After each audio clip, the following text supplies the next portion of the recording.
Bye, thank you. Good Shabbos, Betty.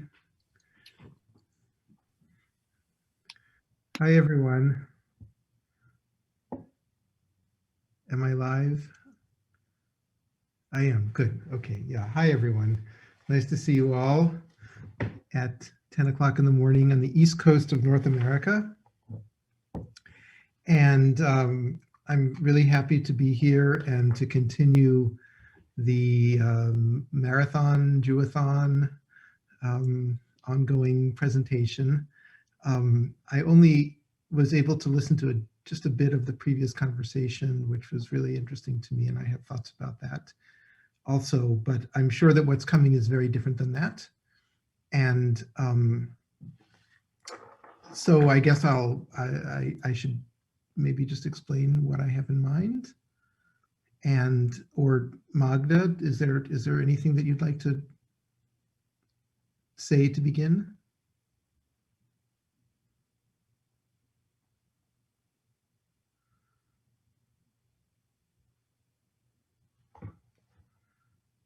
The floor is yours. It's completely, what do you make of it? I have no announcements. Well, I realize, of course, that the subject of the Lucky Jewathon is the lucky Jew as the phenomenon that it is. And this is something that I also have a long relationship with.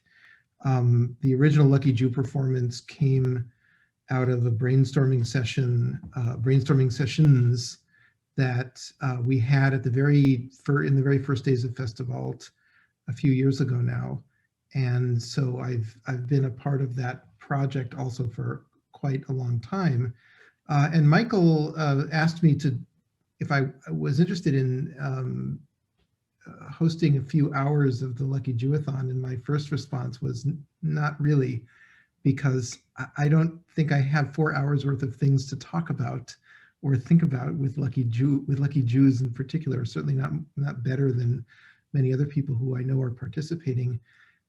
But in the course of talking with Michael, I came to understand that the Lucky Jewathon is expansive in its orientation towards this phenomenon. And so what I have to present is, I guess, what you might call sort of Lucky Jew adjacent.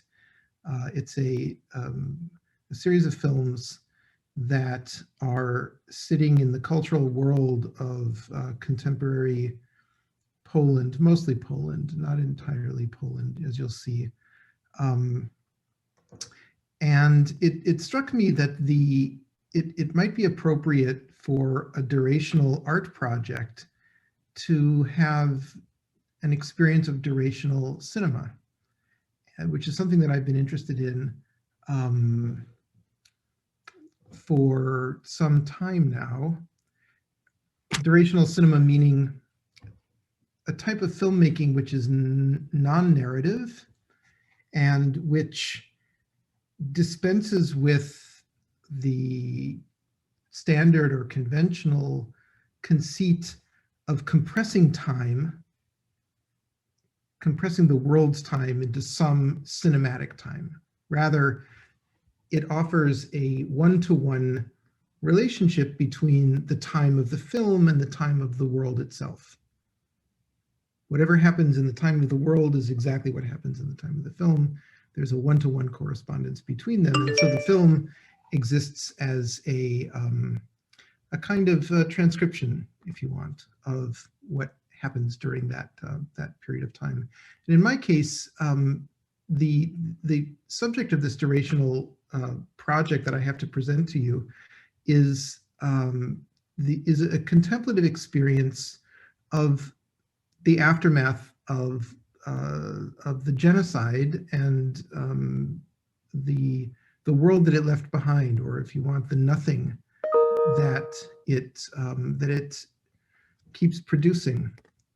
And this is something which I have been working with as an artist for a long time now, this effort to try to grasp what happens when nothing happens, when the nothing happens.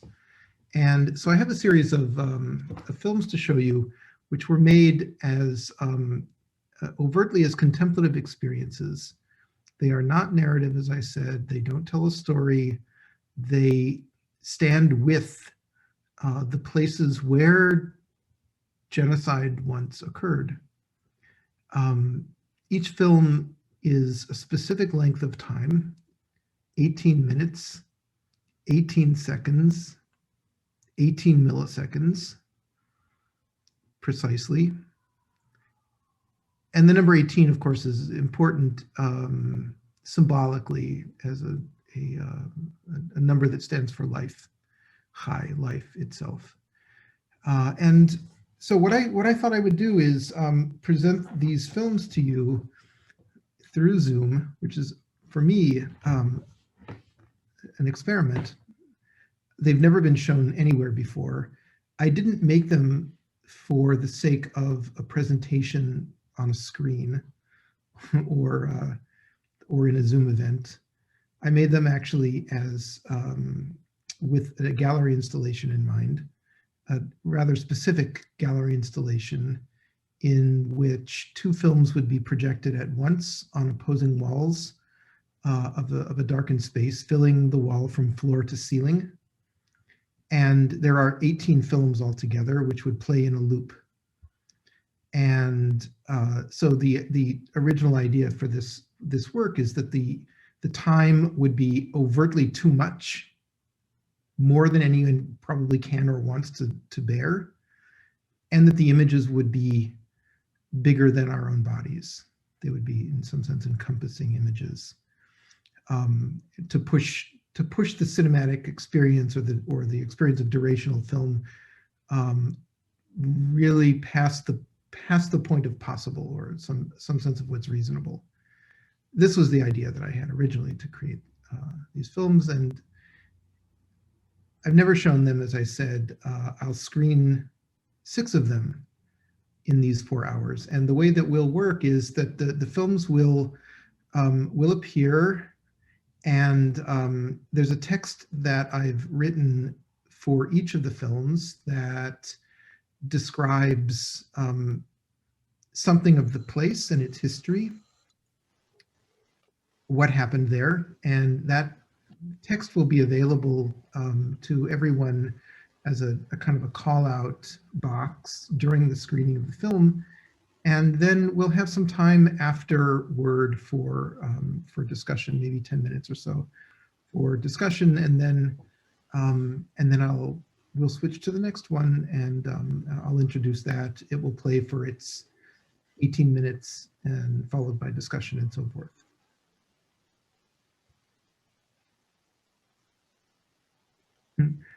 What I'm looking at is a screen of names, and I don't know if anyone has questions to ask or thoughts before we begin.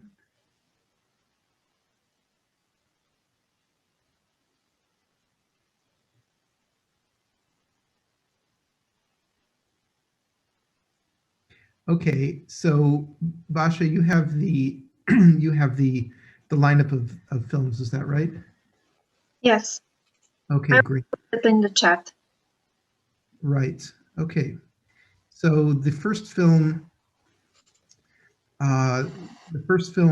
from the set takes place in Jovka in Ukraine, which in Polish is known as Kiev, at the Jewish cemetery in Jovka, and you'll see the text appears now in the chat box, and I suppose we can start the film.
Okay.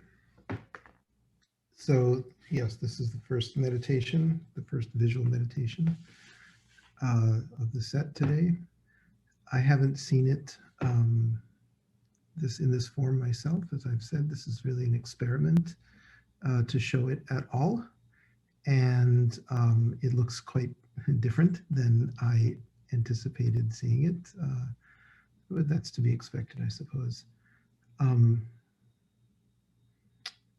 Are there thoughts that are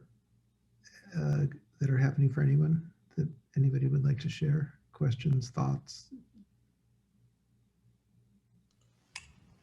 I have thoughts. I was really,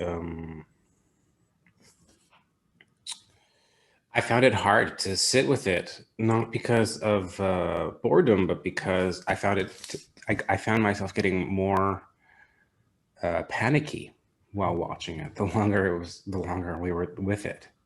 Mm-hmm. I think because the image is knowing what might have been and where, or what the images might have looked like. And sorry, I've got this up still from yesterday.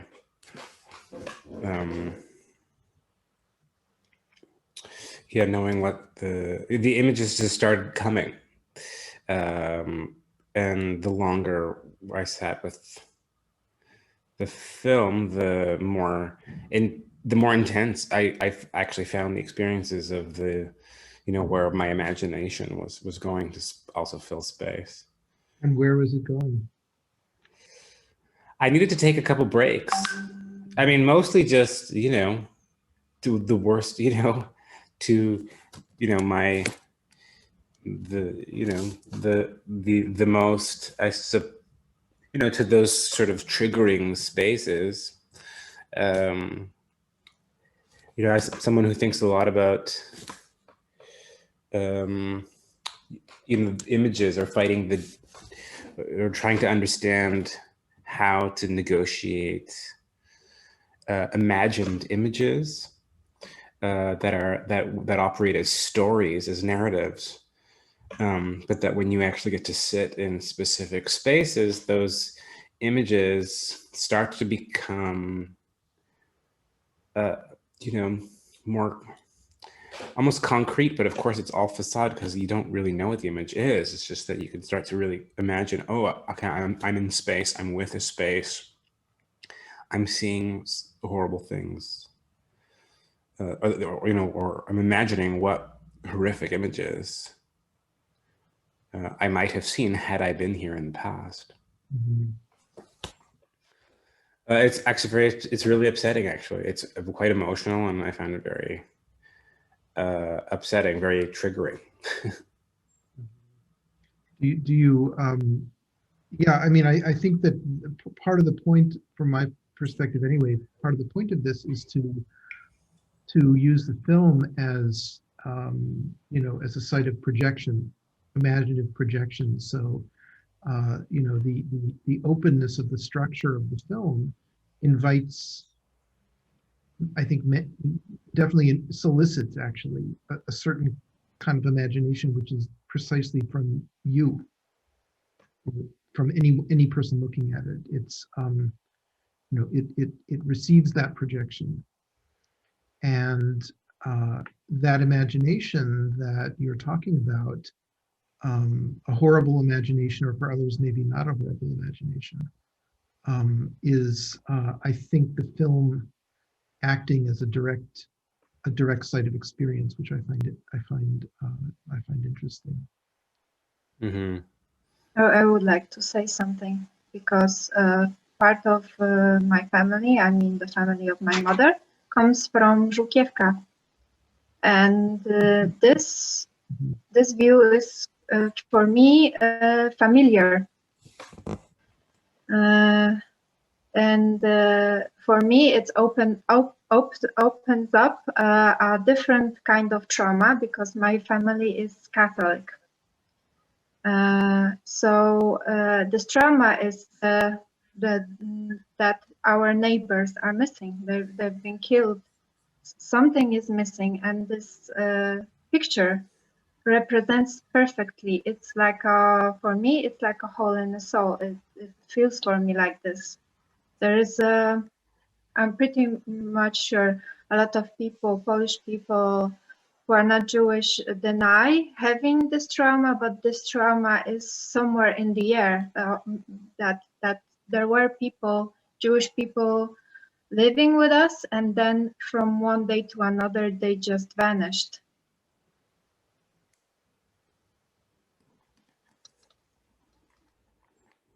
The one of the in this connection, one of the things that I think is very notable about this film, this particular film, which I write about a bit at the end of that text, is that this film was made in the Jewish cemetery in Żłobka, not Żółkiewka, which is I think on the Polish side of the border. It's a little place that I've passed through. If we're talking about the same place, Żółkiewka is on the Polish side of the border. Żółkwa or Żółkiew. Yeah, Ukraine. Yeah. Sorry, I mixed these names, but yeah, it's in Ukraine. Yeah. Right, Żółkwa near Lviv in Ukraine was in Poland before, during the interwar period and historically. But one of the things that that is sort of built into this film is the specific location where I made it, which is in the Jewish cemetery, but at a specific place in the Jewish cemetery, which is the site of 3 mass graves, which were dug at the edge of the northern wall of this vast. It's a huge cemetery, a very big cemetery, but at the very edge of it, at the northern wall, there are 3 mass graves that exist, and exactly on the site of the mass graves is this garbage dump. Exactly on the site. And I've been to a lot of raped Jewish cemeteries, more mass graves than I can count, but I haven't seen anything that compares exactly to this. On the very site of the mass graves is a garbage pile, a big one. People go there repeatedly to continue piling garbage, and so the meaning of your point, Basha, about the whole and about things disappearing becomes interesting to me in this connection with this particular place, because the garbage marks the site. The garbage marks the hole, fills the hole, maybe fills the hole, or marks the hole. And Roma Sendika, among other people, has written very insightfully, I think, about the ways that garbage or shit or detritus is used in order to mark places of trauma and disappearance. She sees it, she sees the act of putting garbage in a place like this as a kind of an act of cursing, as if to continue to curse the events that happened there. This is a particular interpretation that she has, which she's written about, she and I have talked about also. I don't know if, and I know Roma's hosting a session that will be coming later in the 72 hours, but maybe that topic will come up in some way. Now, I don't know whether the garbage pile, how the garbage pile read exactly in the video stream that people saw. In my knowledge of the event, it's very clear that that's what it was, that that's what it is. I don't know if that actually came through very clearly in the streamed version of it.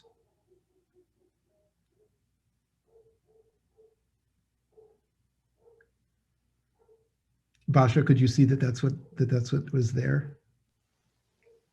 No, not really. Okay. I also been busy with other stuff, so maybe I'm not the best person to ask. Why not? Yeah, I had the feeling on melancholia when I looked at it, because it looks like a place from my grandma. Well, to address Michael's point, I mean, had you stood there 100 years ago in that very place, what you would have seen is a thick field of tombstones. You would have seen tombstones as close to each other, thickly put, representing a community that was hundreds of years old. And today, when you walk through that cemetery, you will not find a single tombstone that's there. And the cemetery has become a kind of a barren field, which of kind of scrubby grass, except at the edges where there are some bushes growing. The Soviets created a market on the emptied site of the cemetery, and that market continues to function every week on Saturdays. And there are, on part of the cemetery, there are market stalls, kind of simple wooden market stalls that exist. There's an iron grate that stands over the front door of the front gate of the cemetery that says Rynok in Russian, meaning marketplace. And so if anyone is interested in seeing the other aspects of this place, I've done a couple of photo works about them, and you can find them on my website.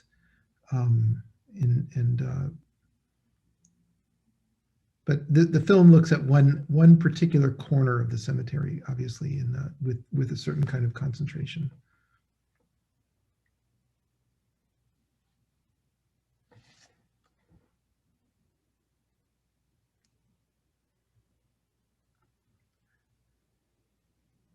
Are other thoughts that people have?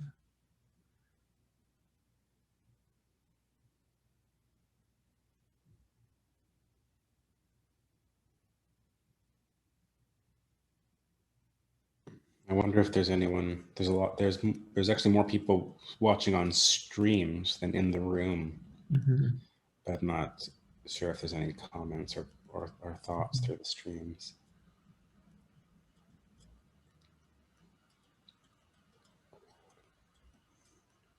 One of the things that's very awkward to me about Zoom is the kind of half presence that one can have in the Zoom context, where you can be present and partially there, but it's hard to tell. It's not like, obviously it's not like sitting in an actual room with people, which you can read things more clearly. All right, let's keep moving then to the film. The next film. Wait, I hear an echo.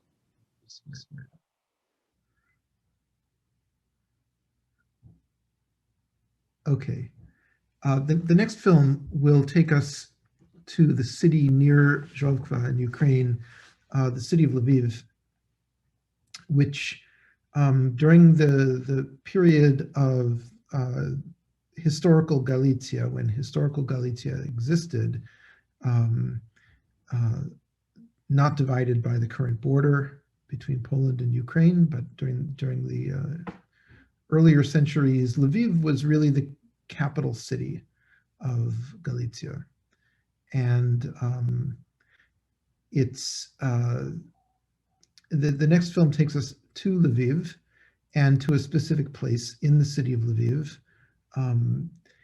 If anyone hasn't been to Lviv or seen the old city of Lviv, the city is very dense and deep in history, and also in Jewish history. It was a great city of Jewish culture, of Jewish civilization and Jewish life. And there's still a street in the center of the old city of Lviv, which is called Staroyevreiska, or Old Jewish Street. it's called. And it was the center of the Jewish quarter, which came to encompass maybe a third of the walled city of historical Lviv. And Staroyevreiska Street ends in what used to be a complex of religious buildings, communal Jewish buildings, that included kosher slaughterhouse, that included the community's, the kahal, the community's headquarters, that included cheders and schools, and specifically that included two important synagogues. One of them was known as the Great City Synagogue, and the second was known as the Golden Rose. And between them, there was a base medrash, or a study house, which also functioned as a synagogue itself. And these three buildings, the Great City Synagogue, the Golden Rose Synagogue, and the base medrash, were sort of understood as the heart, the religious heart, or the communal heart of Jewish Lviv. And they were only one of many, many sets of synagogues that were in the city. There were dozens of them, around 60 of them actually, that existed before the war. But these three were considered to be the very center of things. And all three of them were destroyed ceremonially during the Holocaust. And the hole that they left at the end of Staroyevreiska Street has been with the city of Lviv now since the Holocaust. And the site of the Great City Synagogue is a kind of open plaza. Across the street, the site of the Golden Rose and of the Beis Medrash were literally fenced off, overgrown with trees and weeds, until about 4 years ago, when a memorial complex was finally built and opened at the site of the Golden Rose. And there have been plans to extend that memorial complex also to the site of the Great City Synagogue. That hasn't happened. There are also plans to extend Jewish commemoration to the site of the Jewish cemetery, which is now a marketplace, and also to the site of the major camp that was built in Lviv during the war, the Yanovska Street camp. That also hasn't happened. But the film here, the meditation here, shows the site of the Great City Synagogue, which is basically a food court. There are a series of restaurants that have opened around the site at the end of the street, which use the open plaza space that once had the synagogue as seating for these restaurants. The view of the site of the Great City Synagogue that you'll see in this film is from the site of the Beis Medrash that once stood, which is now part of, as I said, part of this memorial complex. And actually, you'll see at the bottom of the frame, you'll see the wall, the low slab of wall that was built as the kind of street side face of this memorial complex. Yeah, okay, so the next film will take us to Lviv. It will be, as the other ones are, exactly 18 minutes, 18 seconds, and 18 milliseconds long. As you'll see, its tone and temperament are very different than the film that we just saw from Zhovkva. So,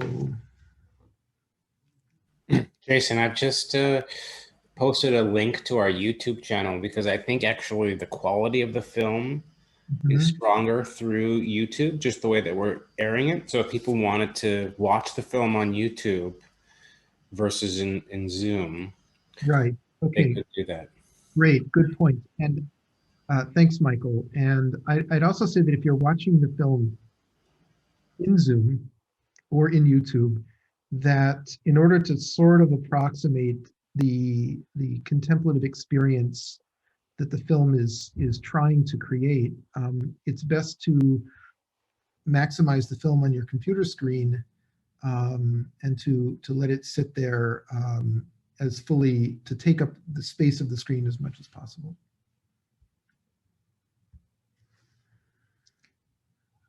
Okay, Basha, so then let's begin.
Ой, це вже було на бульках. На шоу? Так. Скажи, Саша. Як класно. А ваші бульки? Що в бульки? Так. Там такие яйца, яйца. Он мне когда таким огромным казался, тебе. Папа, ты опять сюда? Я решила. А, да, там вот так он со мной здоровается.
мешканці землі, як роз'єднуємо,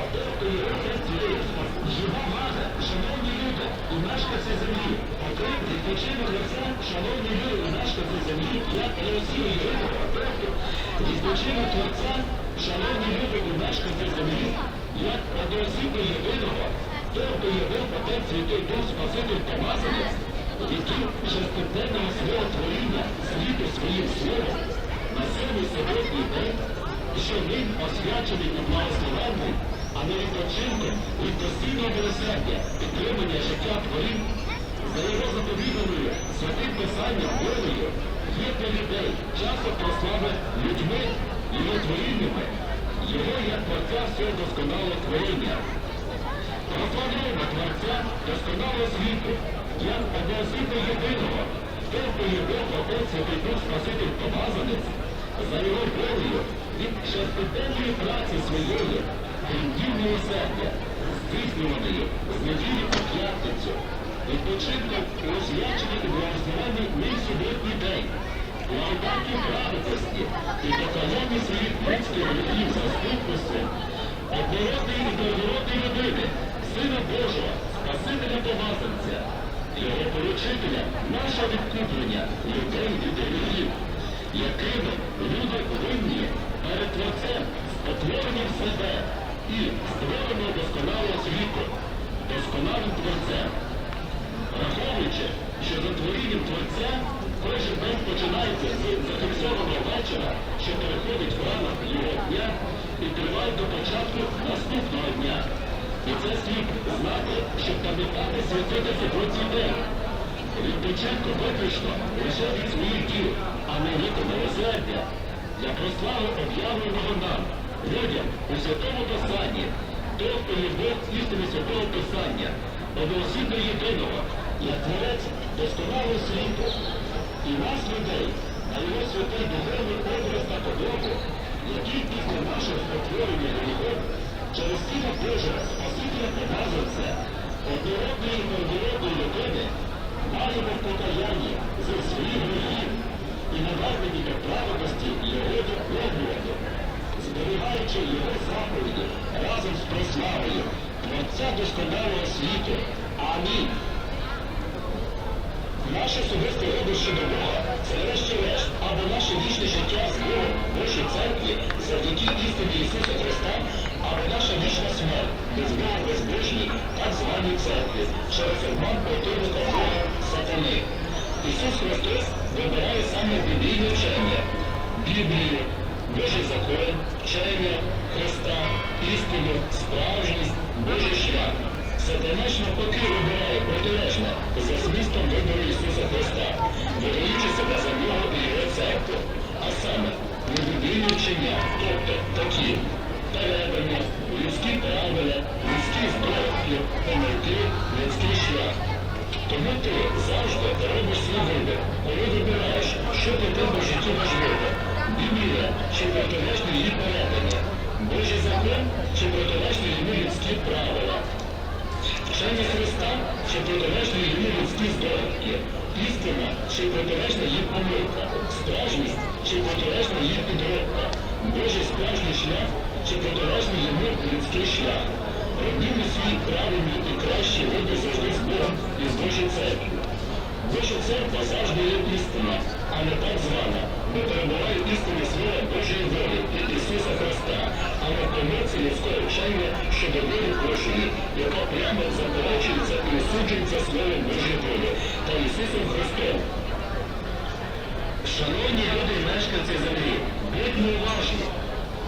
Живий, вічний, святий, люблячий, справедливий, всемогутній, лише одна і єдина особа, бо є лише один, єдиний, і має лише відповідне, окреме, усвідомлене життя, той, хто є Бог, Отець, Дух Святий, Спаситель, Помазаний, Цар, священник, пророк, як прозаконавець святого вічного життя людей, як Творець досконалого світу, закликає нас людей, як його боржників позики святого вічного життя, що порушили істину того, хто є Бог, тобто, зрішивши, втратили позику святого вічного життя, для того, щоб у нас став скасований цей Бог, тобто гріх, і ми могли мати прощення гріхів вітер святого вічного життя і класно з ним тих, хто є Бог, новозаповіт, і зберігати його через ім'я Його.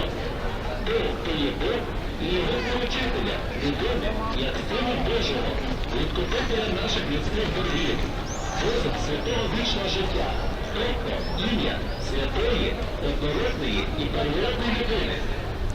Оця людина, яка його сама не мала позову вічного життя, як однородна і тому абсолютно свята, в річному світі людина, зберігала і зберігла його позову святого вічного життя, а також взявши наші людські борги позову вічного життя, перезамовлені, охрещені у нашу вольну могилу, смерті чудовідомого життя, для сповнення святої правди своєю смертю повернули їх до запитанку.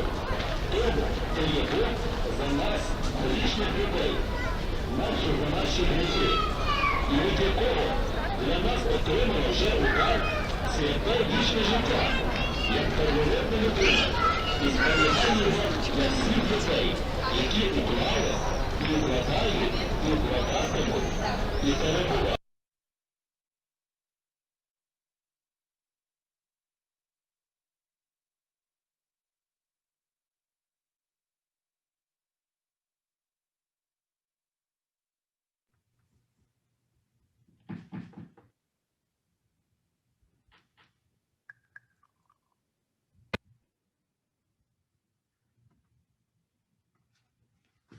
Okay, this is the second film.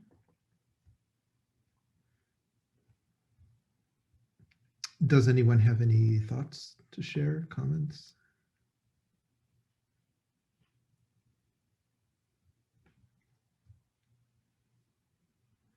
Responses? Questions? Half-formed questions?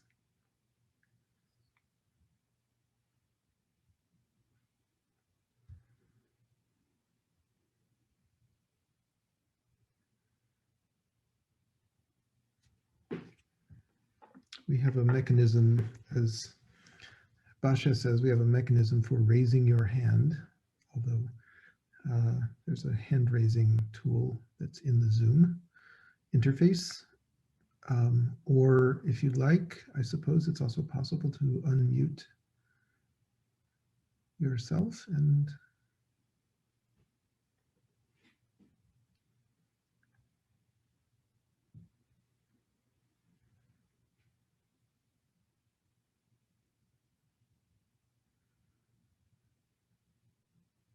one of the things that I noticed about this film in particular, as I'm watching it in the streaming form, is just how important the sound is in this film compared to the previous film, in which there was a contribution that sound made in the form of wind noises. In the cemetery in Zhovkva, there were actually, when I was making that film, there were some teenagers who were hanging out not too far away from where my tripod was set up, and they had a radio going and so forth. But in this case, the sound is obviously much more dominant and contributes to the reading of the image in a more forceful way. And in general, here in this case, the nothing takes the shape of everyday life and of utterly normal kinds of activities, sitting with friends, walking around, strolling, meandering, sauntering, enjoying the late afternoon weather, light, the sense of a crowd of people being around, utterly ordinary things that that go on in a city. And I think that one of the things that, at least for me, that comes forward in seeing this film this way is the discrepancy between the surfaces of everyday life and the ordinary activities of things, and what sits right next to them, or behind them, or beside them, or in front of them, or I don't know quite what spatial metaphor to use to describe this, but the discrepancy between knowing and seeing seems to me to come forward as the subject of this meditation. And so a question, that comes into my mind is, if this was also true for other people, how do you make sense of that?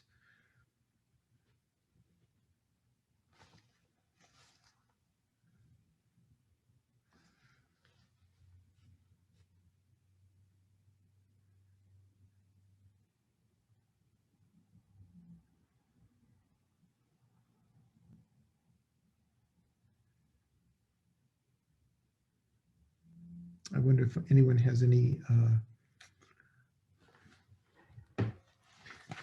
response to, and in a way, I suppose in a way, this touches other aspects of traumatic history, the inheritance of traumatic history as it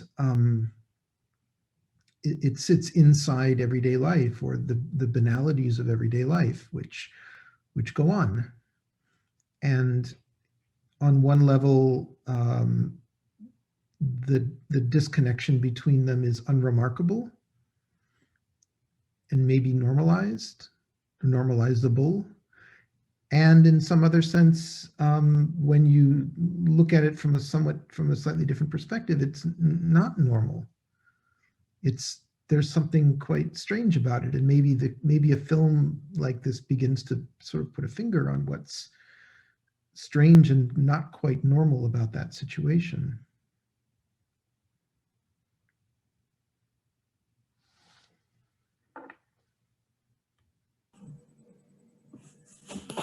Hi, I can say something. Could I respond? Yeah, sorry, I wasn't expecting to be on video, so just I just want to say that yeah, I found the second film as sad and anxiety creating as the first. The first one just sort of filled me with this, there's this powerful image of absence that created this anxiety that sort of just kept building till the end in me as I just watched and listened. And the second one had the same effect, with an added third layer of some kind of absurdity, this sort of macabre, almost like laughter at a funeral, because there's an absence, but I felt an absence because I know what that space used to be. I felt the absence looking at that space, and yet the absence was totally filled with people and motion and music. So it was as full as a space could possibly be, with so many different forms of life. And so there was this very strange, disturbing contrast between that feeling of absence and fullness. So that was odd to me. It was like some kind of very dark joke, kind of, like I said, laughter at a funeral, just something very out of place and a very disturbing feeling. Yeah, I hear that. That's something that I definitely experienced at that location myself many times. Actually, there's a photo text piece that I have done about how the memorial, which is behind me as I'm pointing the camera in that particular film, how that memorial came to exist and how it functions in everyday life in the city. And these issues really come up very strongly in looking at what kind of memorial that memorial is, and what it means to make a memorial that attempts to intervene into the fullness that comes to fill this absence.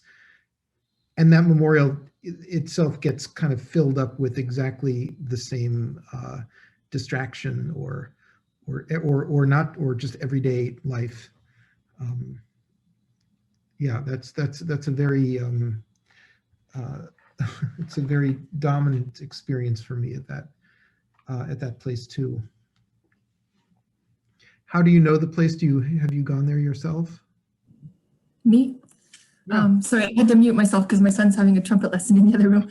I've never been there, so I found that interesting to see, and I really felt a resonance with Krakow, where I live. I live in Krakow.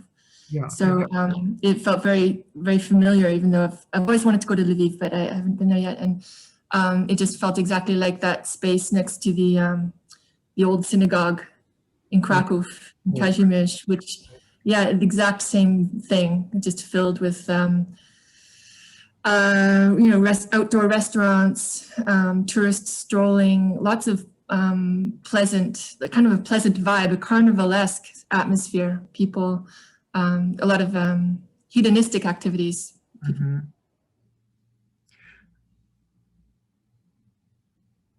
It looks like you may have frozen.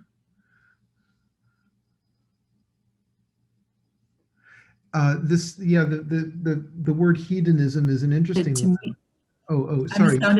You froze for just a second. Okay. I'm quite astounded when I do meet Poles who live there or in Podgorze who actually don't know anything about the Jewish history of the place. I'll ask them something connected to the Jewish history, and they'll be like, "Oh, is this the Jewish history? Is this the Jewish district of Krakow?" And they were born and raised in Krakow and had no idea, and they've been living there their whole life. So it's amazing that you can live in that area and not know anything about the Jewish history. Right. Well, I think that it also raises a question about whether remembrance should take a solemn form necessarily.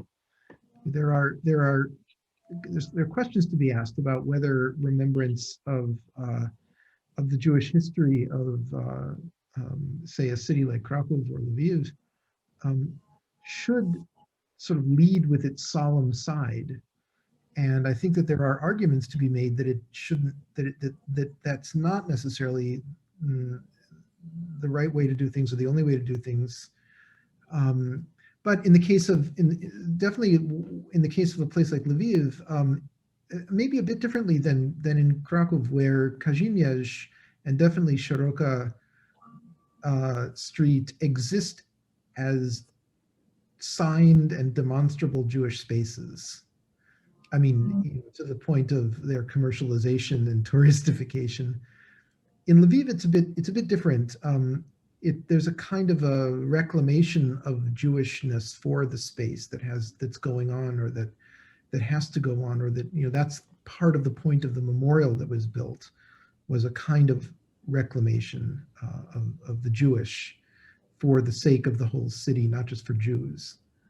And yeah, that memorial is, I think it's probably fair to say that it's the biggest post-war, most important post-war memorial in Lviv, and one of the biggest ones in all of Ukraine.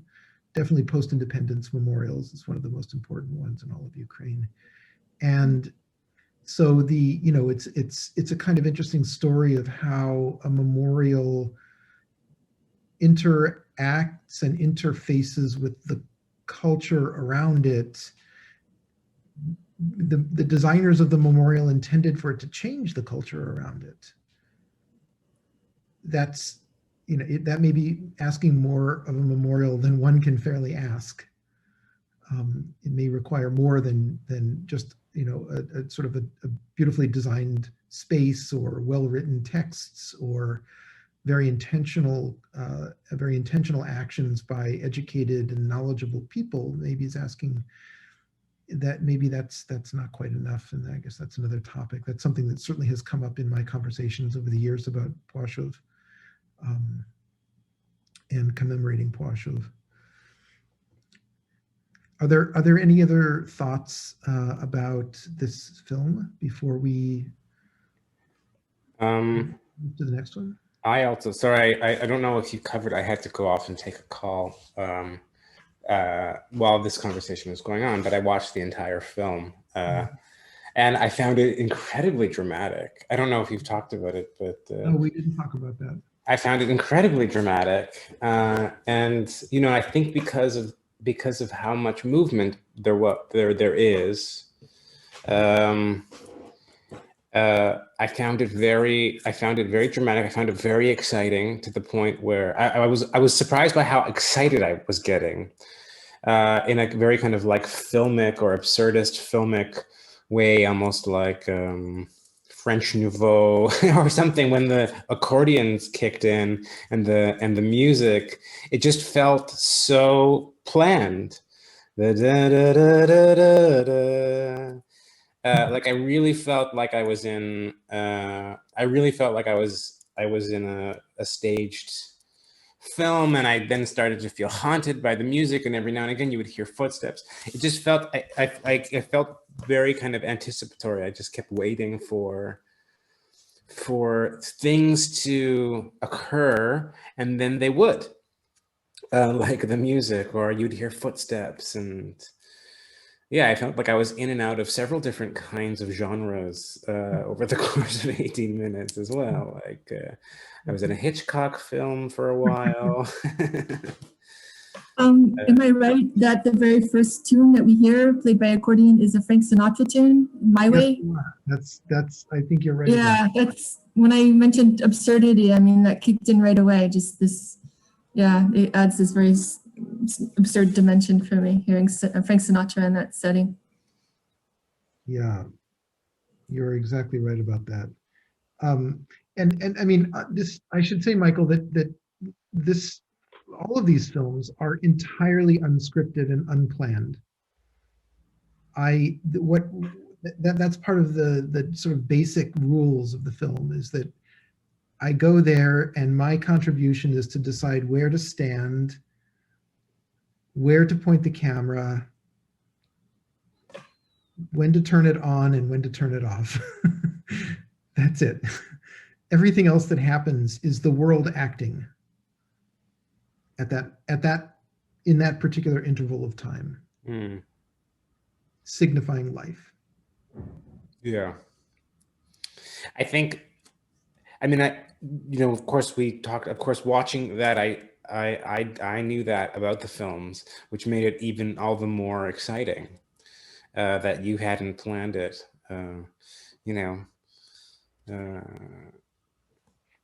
yeah, or I mean, I hadn't scripted it.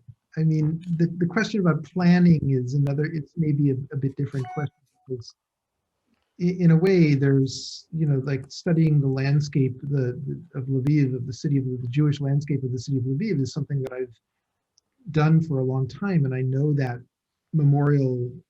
Jewish memorial map really, really well. And so it's not accidental that I went to that place at that time of day and so forth. I mean, that all of that was in a sense part of a preparation that's sitting behind the film, but there's no scripting of what you see. From the city of Lviv, there are several other films that I did actually in other locations. I chose this one for today, but there are a few other ones also. And you'll see that there's a film that comes about Kajimiya that comes later in the sequence of films today that will touch on some of the themes that we're looking at here. There's something very, like, when I think about Krakow, for example, and I think about Płaszów versus, say, Kazimierz or even Podgórze, and how these are all sort of spaces that have the capacity to have many, the same emotion. They all have the capacity to be quite sad or not. Like Płaszów can be very contemplative and also very sad, and it could be very beautiful at times, reflective and beautiful and very sad. And I felt very much that way with the first film, but I found myself feeling sadder and more upset during the first film. But then, when I think about the second film, there's something about the fact that life is existing, that life is continuing, and that dichotomy that helps me negotiate the sadness of its, or the potential sadness of its history. I feel that way often in Podgórze even too, because there's life. Well, there's also life in that cemetery. And Right. I guess maybe this sort of points the way to the next film that's coming, which will return to some of the things that came up in the first film. The next place that we'll go to is a place in Romania, in Transylvania. There's a small town in northern Transylvania called Sibiu Silvanie. I don't speak Romanian. Those of you who may speak Romanian can correct my pronunciation. This was a small town that had a relatively small Jewish population that was located in Hungary during the time of the war. And many people, definitely many tourists in Krakow who go to visit Oświęcim, they see, of course, the famous gates of the Birkenau camp, and they walk the railroad platforms that stand inside those gates. And some people register the fact that those gates were built at a certain time in the history of that camp, and that they were built specifically for the arrival of hundreds of thousands of Jews from Hungary, which took place towards the end of the time that the camp existed.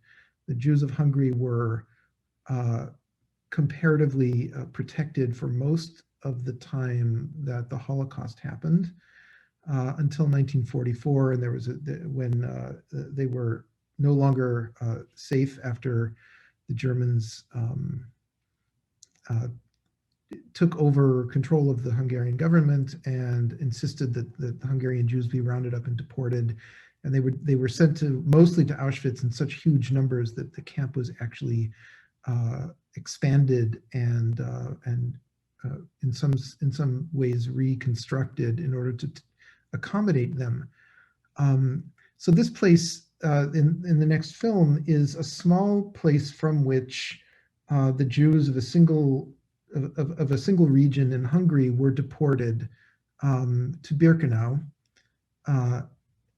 The place that we'll look at is the site of a ghetto that existed for a short time, just a few months, in the spring of 1944.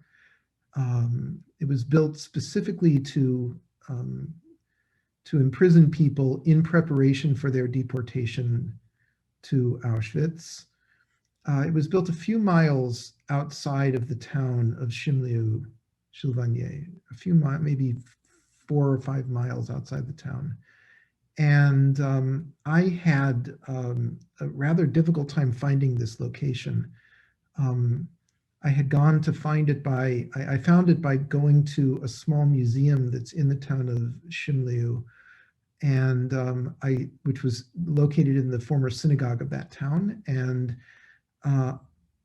they had photographic displays, pretty old ones, that I rephotographed. And I talked to the guy who came to open the door for me and asked him, if I were interested to go see this place, how could I find it? And he tried to describe a way of getting there. I started looking for it. I got near to it, but I couldn't really find it until somebody drove by in a truck, and I flagged the guy down, and he comes out of the car, and I have this photograph that I'm showing him of the place where this camp existed. At one time, there was a sign that marked the location of the camp. And together, he and I found the place mostly by comparing the appearance of the mountains in the background, of the landscape in the background, to the photograph. And when we finally had an exact match, we knew that we were in the place. And so this place today is, it's basically a kind of a storage site for industrial materials. It's also partly a dump for old trucks and engines and machines that have yet to be put to scrap. And okay, you'll see there's a text as before. There's a text that's in the chat window, and start the film.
Okay.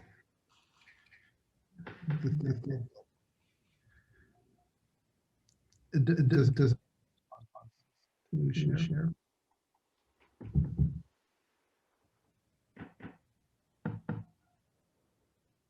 Observation about your own experience as you watched it, or about the mental journey that you emotional journey you went on while it was.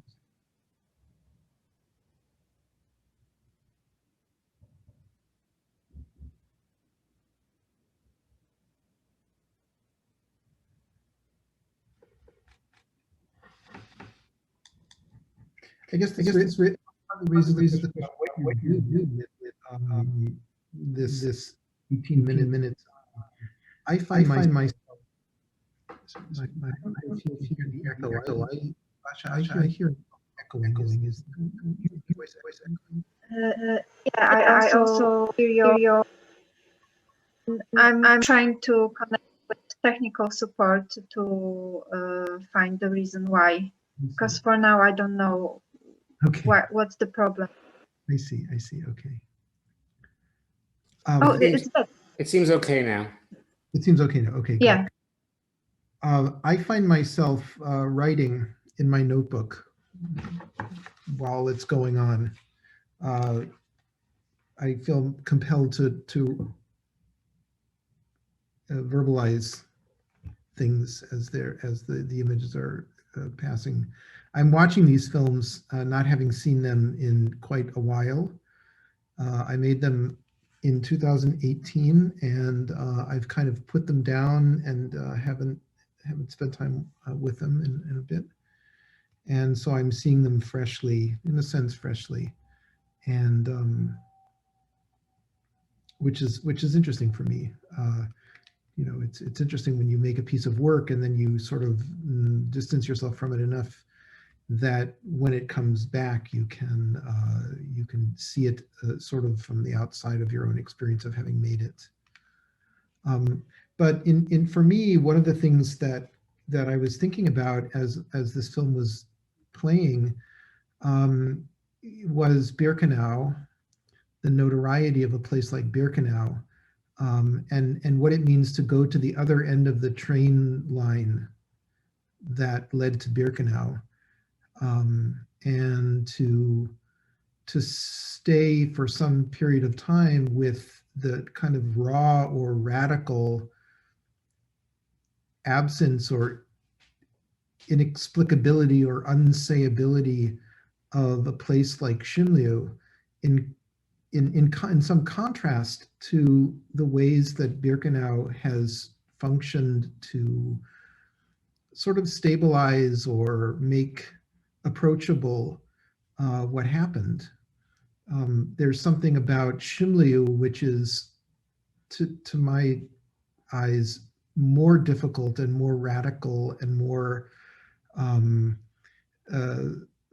just more unprocessable than, in a strange sense, than a place like Birkenau is, which has become narratable and famous, and in a sense is a destination for thinking about genocide and the consequences of genocide, whereas a place like Shimliu, which is intimately connected to Birkenau,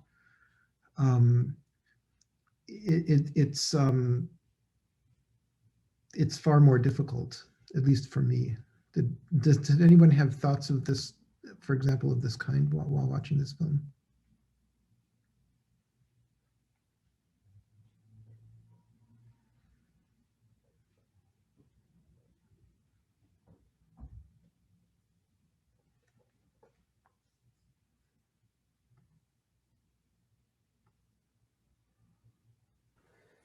Jason, I do have thoughts, but I just realized that I need to run out and get a challah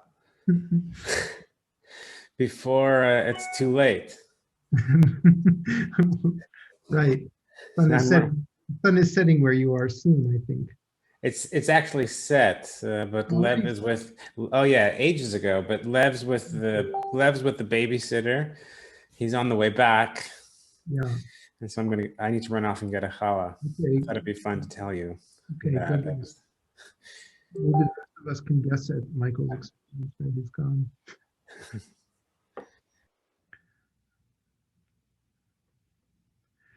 This is also one of the other things that I noticed myself about this film is that there's a, in contrast to the previous one, there's really nothing that to implot. There are no activities. There's no shared human space. There's no sense of ordinary life that one can somehow latch onto at all. And it's a place of great disconnection in that sense. And I noticed one of the things that I noticed about this film was my own footsteps as they were recorded. Some of the time that I was making the film, I often would sit,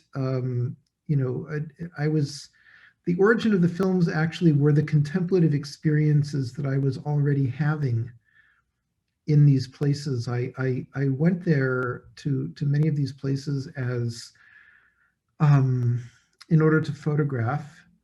I'm in the process of putting together a book, which was a 10-year-long project that I made, traveling to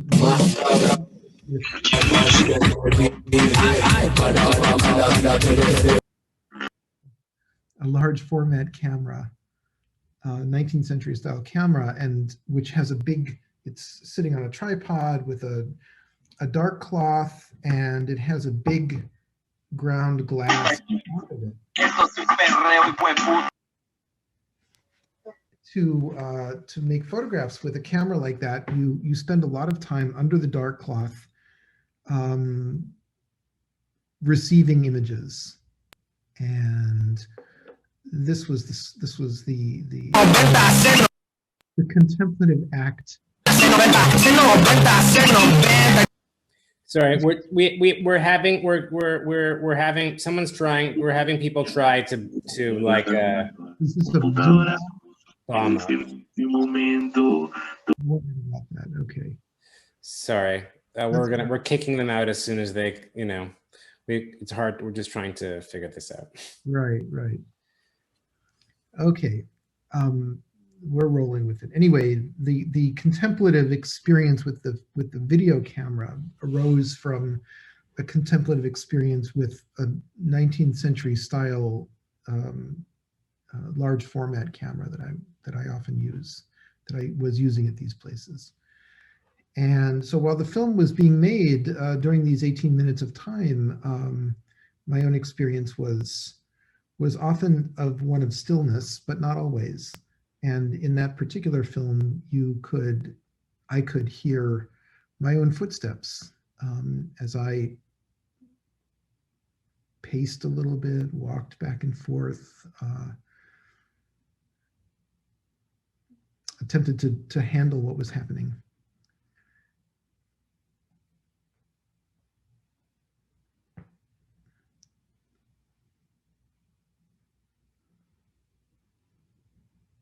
Or I guess another way of asking the question is, when you go to a place like this for the sake of remembering something or trying to remember something, what do you do?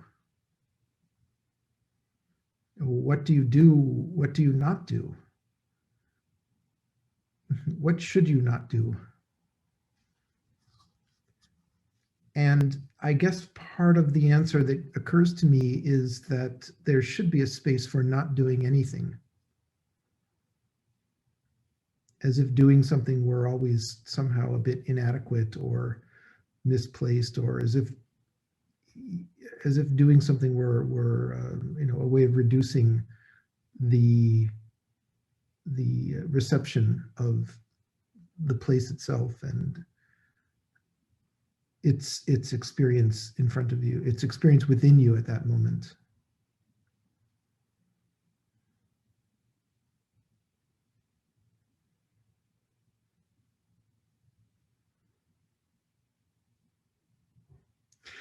Are there other thoughts that anyone has before we move on to to the next film.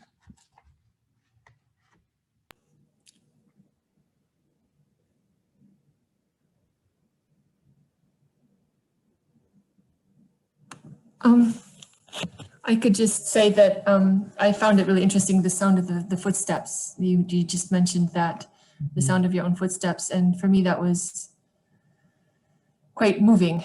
It was, I just wanted to mention that I felt that was a really interesting thing, because when we go to a place like that, it's almost, I always have the sensation that my senses become more acute when we go to a place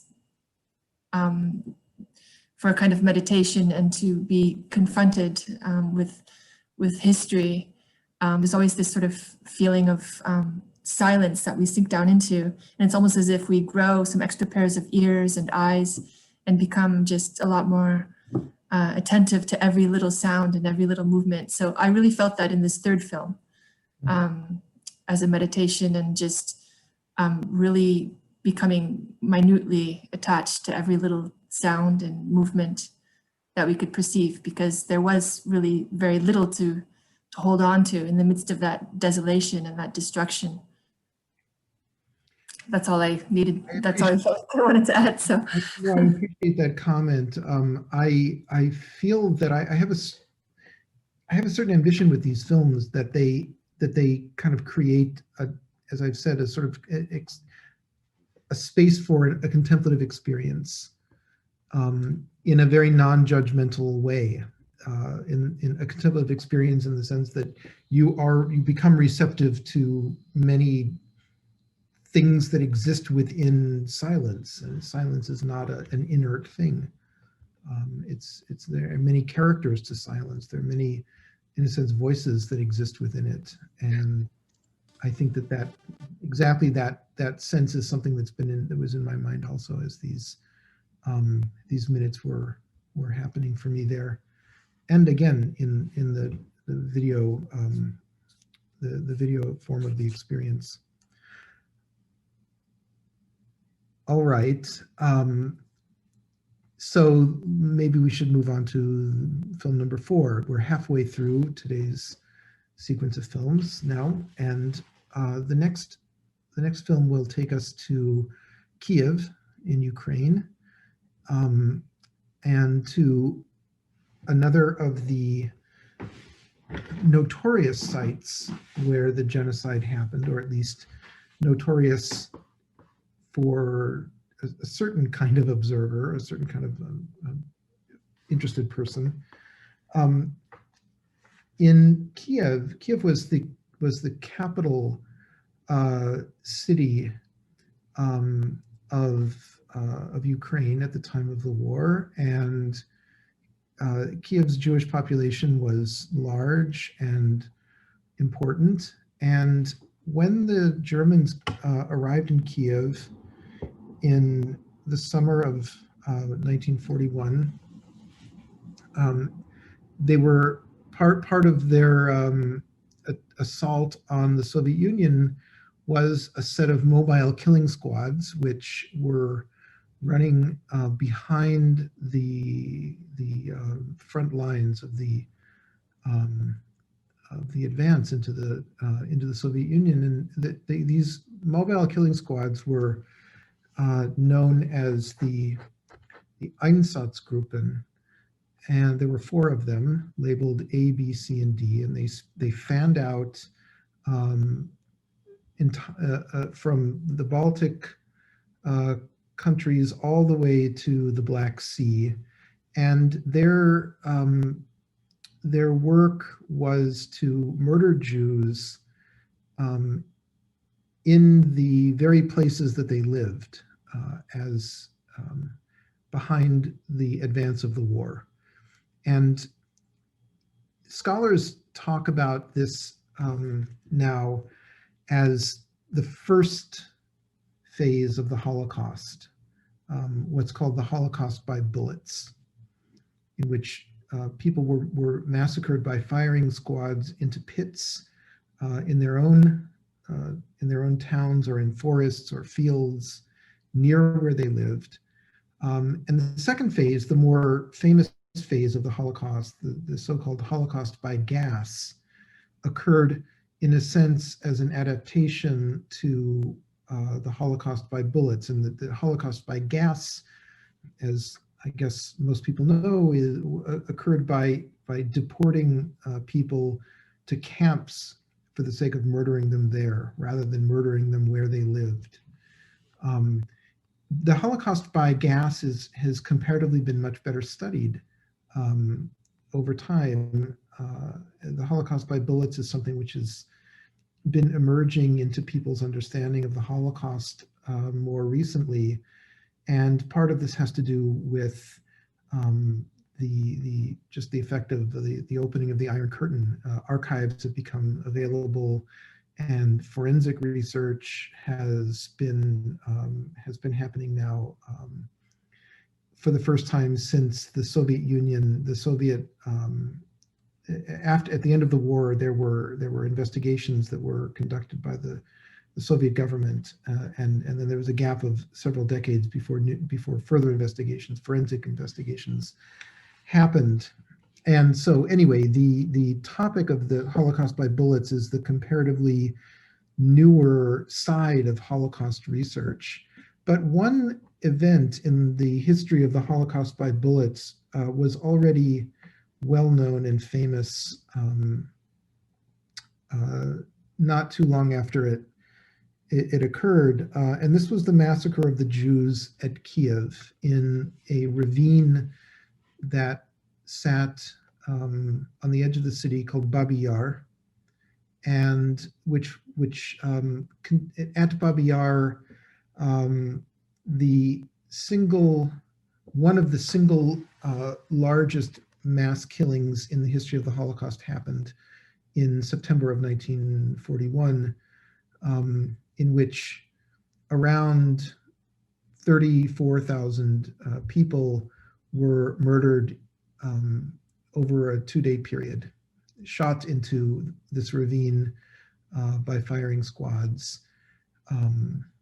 This was the notorious massacre of the Jews of Kiev at Babi Yar, which was later spoken of in a famous poem by the Soviet poet Yevgeny Yevtushenko.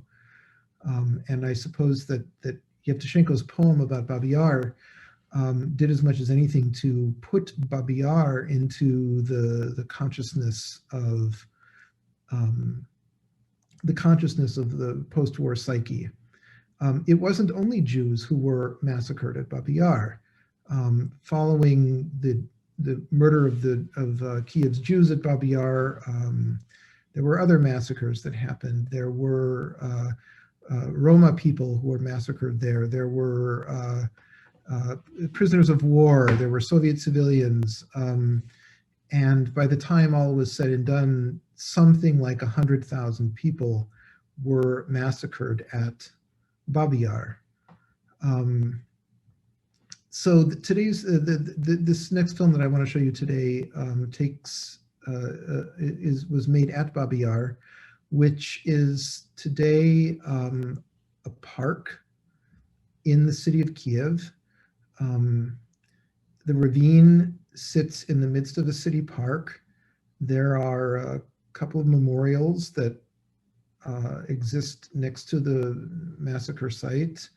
They're not in the film. The film was made at the site of the very ravine where the Jews of Kiev were murdered, and many other people also. And if there are no questions about it, then I suppose we can begin.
Okay, the fourth film from VR. I wonder whether anyone has any thoughts or responses.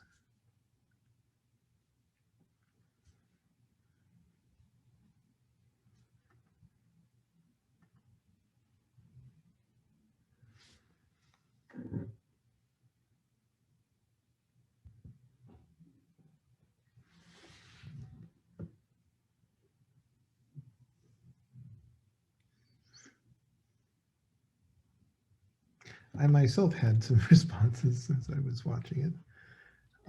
I found this to be, in certain ways, the most difficult film yet to watch,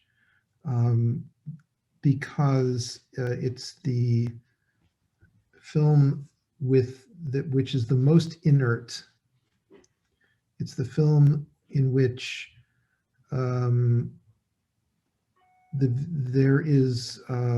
there's little or almost no visual movement that happens at all.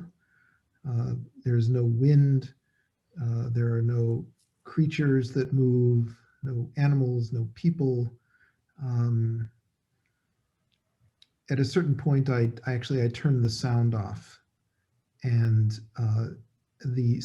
when I turned the sound off, it was as if removing a kind of layer of noise, and I realized that this was a film in which the cinema, the moving pictures, had sort of converged almost totally with still photography, and that there was the qualities of still photography, most of all the sort of ambiguity of the passage of time that characterizes still photography.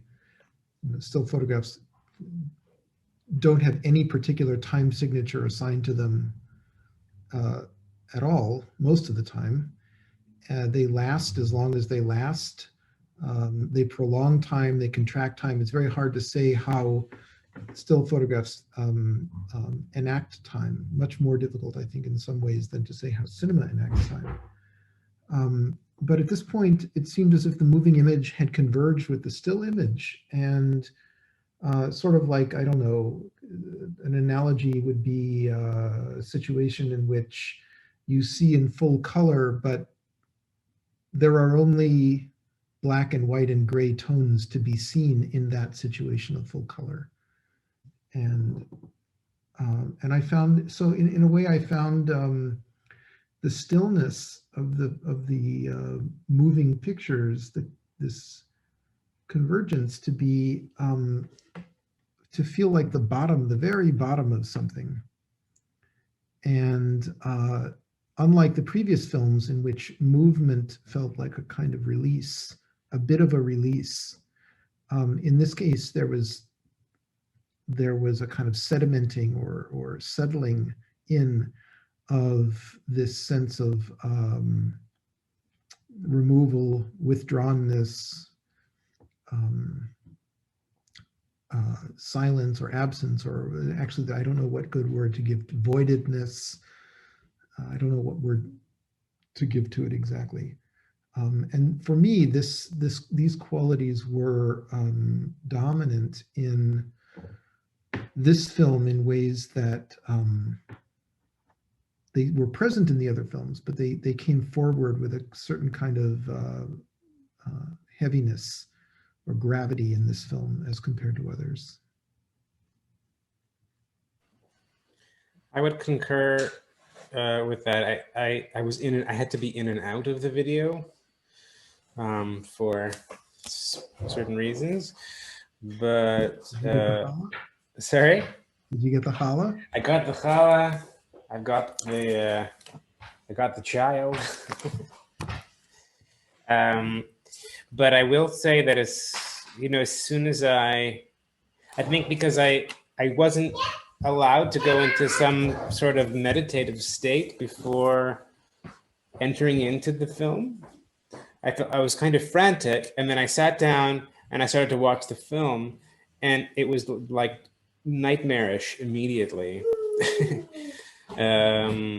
And I was really surprised by that. And for me, it was actually not, it was the imagery and the sound too. I found the sound really quite terrifying, and the imagery. I think a lot of the angles too of the space felt very violent. And of course, you know, you're reading the text. I mean, having the text, knowing what had happened there, I kind of kept waiting. And of course, this is also really specific to my brain, but I kept waiting for the violence. Like I really felt like the violence was about to come, was about to enter the frame, and then yeah. But it was very immediate. It wasn't like in the first film, for example, it felt like it crept up on me, or this time it was a very immediate, visceral reaction. Yeah, you know, this film, unlike all the other films so far, lacks a horizon. I mean, there is the film itself, the aspect ratio of the frame is very horizontal, but there is no horizon in this film.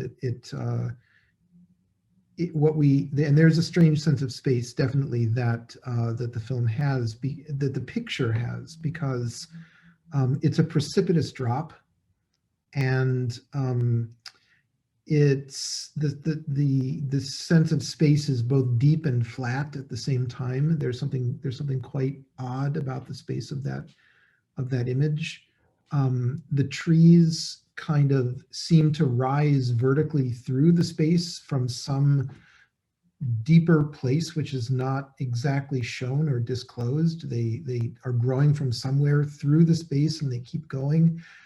Sometimes there are these angular movements of tree branches and so forth that you know, kind of circulate the eye through that strange space.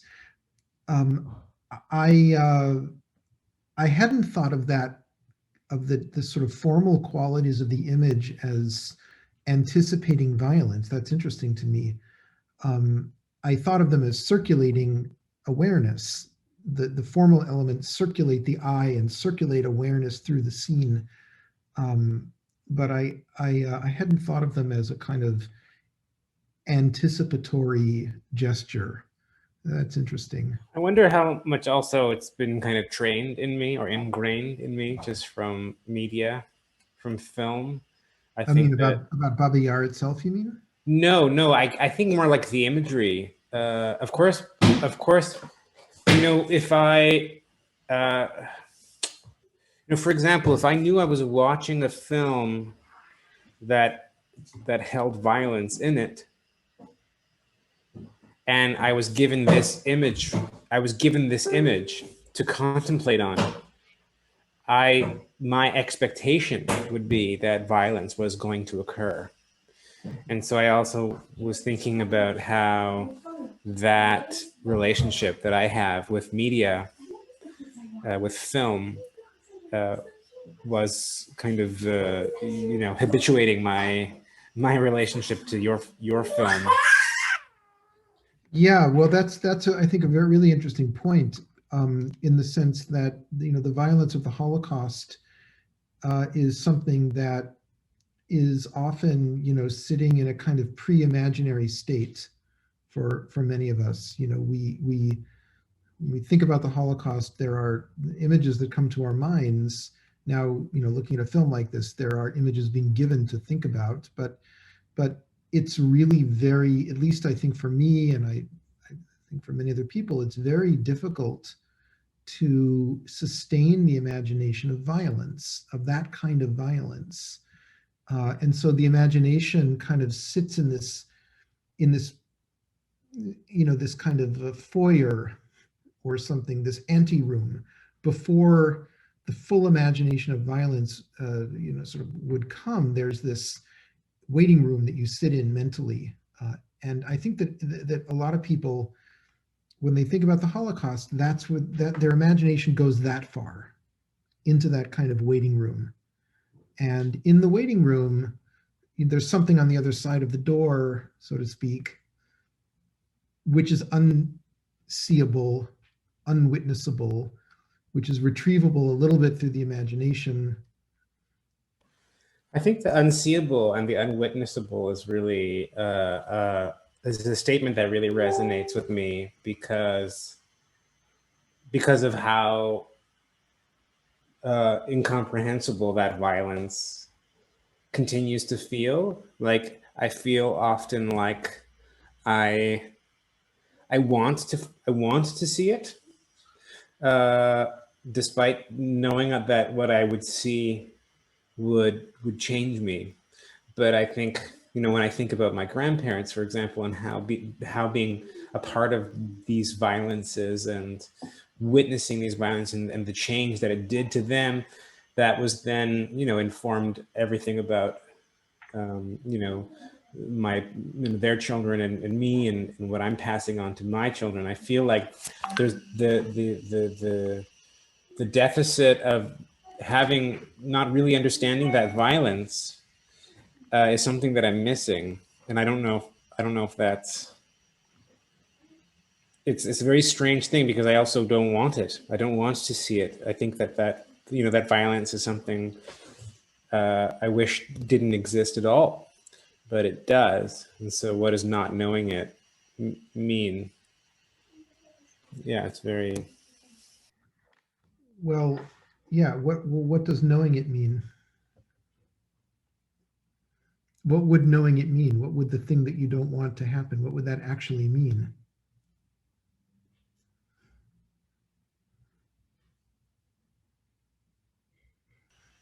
I mean, I think that's part of the situation that we're all in as near inheritors of the Holocaust. I think of ourselves as near inheritors of the Holocaust, near in time inheritors. Like we're, among the first generations of people who will inherit this event, or let's say who will inherit the 100 years, the 20th century's catastrophes, which include the Holocaust, not limited to the Holocaust, but include them.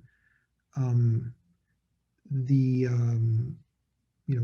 among the first generations who will inherit these things, and it's hard for us to know. It's hard for us to want to know.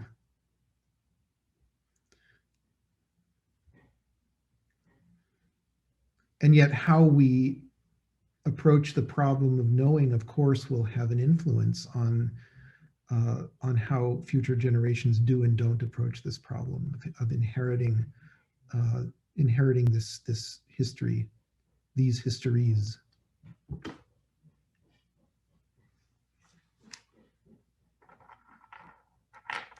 Are there other comments that are in people's minds? Yes, you might not be able to see me very well. It's just bad lighting here. But well, I hope it doesn't sound perverse, but I visited a number of Holocaust sites, Auschwitz, Belzec, Belsen, and memorials, of shootings and so on. I have to say that I don't actually find them depressing. I'm not depressed when I go there. I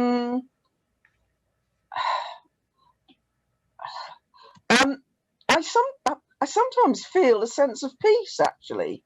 These people aren't suffering anymore, and I don't get the feeling that they want us to be sad about it.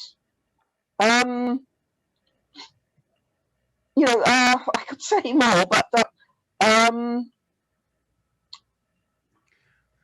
yeah, I mean, there were a lot of people at Auschwitz, as there are, and I took a picture there, which was like from the landing ramp, where everybody got off the train and they'd be sent off to die, and there were a lot of people walking around there. And it was just a normal sunny day, and I took the picture to show that there was another experience you could have there. Yep. Although, of course, it's a site, commemorating a great destruction. And others in the group, actually, there were one or two others who had the same view. Mm-hmm. It wasn't overwhelmingly, you know, it wasn't sad for me, is all I can repeat. Mm-hmm. And I luckily, there was only a couple of people in the family who were caught up in all of this. One of them died at Auschwitz and one of them died at Belsen. But as I say, it wasn't traumatizing for me. It was, yeah, I don't want to elaborate any further. I think that's a very fascinating comment, and to extend it maybe just a bit, you didn't say this quite so explicitly, but I think there is a sense in this particular film of peacefulness that one can see. I mean, Michael had an experience of anxiety and anticipation of violence and so forth, and that's entirely legitimate and good, and a totally, you know, I mean, I'm not here to pass judgment on anyone's experience at all of any of these films, but I think that's an entirely fair reading of things. But the inertness, as you know, it could point towards a kind of peacefulness also, and I don't know whether you've ever seen or heard of a Polish artist named Artur Junievsky, who did a piece of work that has attained a certain kind of notoriety in the world of contemporary art.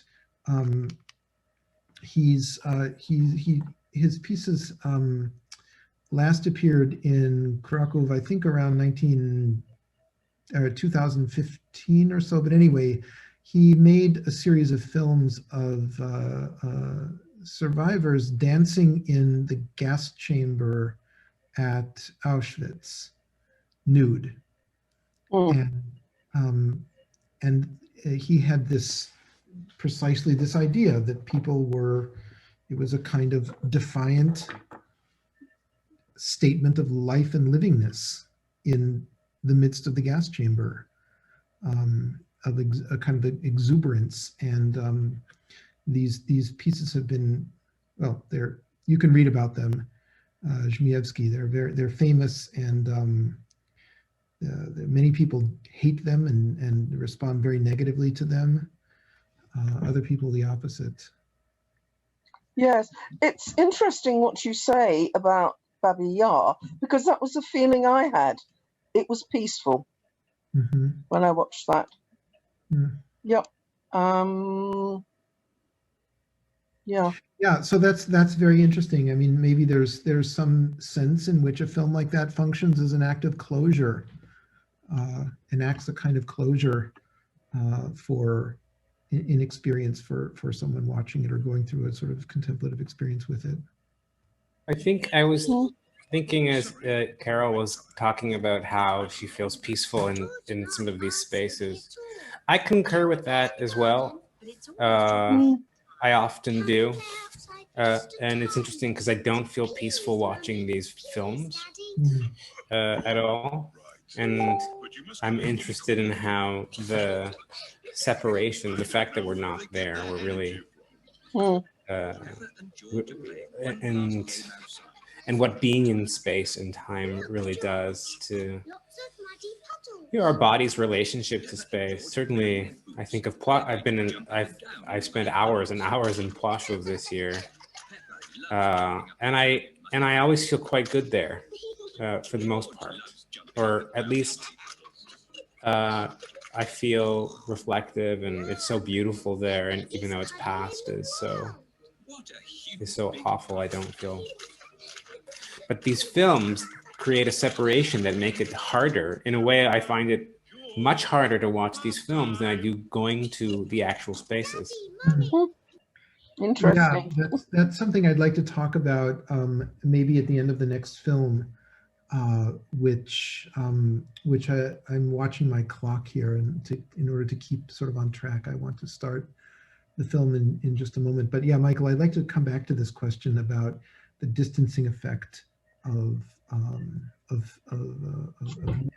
films, or these particular films, or of let's say lens-generated images, because I have some thoughts about that I'd like to put on the table. But by way of introducing the coming film, if there are no more comments about the previous one, the coming film will return us to let's say lens-generated images. Hi, Erica. But by way of introducing the comment?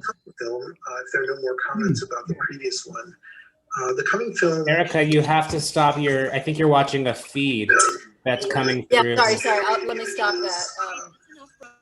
Okay, is that better? Yeah. Yeah, sorry, I'm just eating my lunch, but I was listening in and I just wanted to chime in. It's so amazing to be having this kind of, international all the time, all our issues all the time conversation. We just keep this channel open like forever. It would be great. Yeah, no, Jason, I wanted to make a little, what I think is a correction, but I don't know, I also think it's worth, I think it has some points to think about, which are, you mentioned the Junievsky film, and I think I might be wrong, but I feel like you've conflated two different films, which is really interesting to me, if I'm right. Which is Junievsky's film, which is called Berek, is actually hired actors. They're young people. They're nude. They're doing performance art, running around in a gas chamber playing tag with each other, which Berek is like tag in Polish.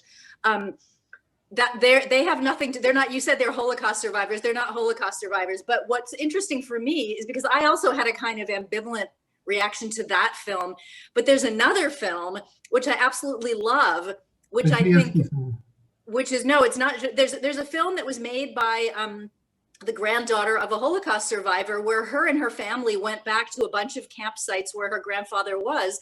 And including with her grandfather, they danced to Gloria Gaynor's I Will Survive. And they just did their own family dance.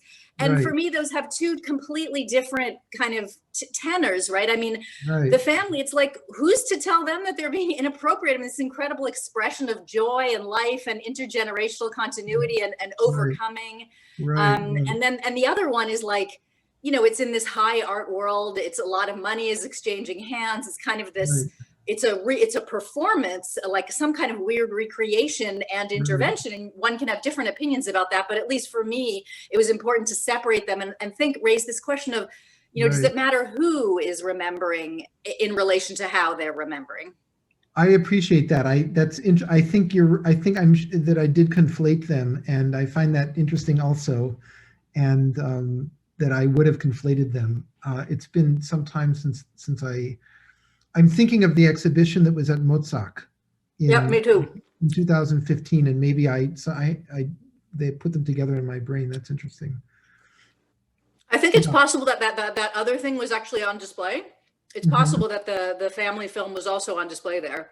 It could be. Maybe that was the source of the wires getting crossed. Yeah. Yeah. Anyway, I just wanted to chime in and say that. So. Yeah. Thanks. I appreciate it. Anyway, nice to see you at lunchtime. Likewise. Okay, interesting. Yeah. All right. So watching the clock, the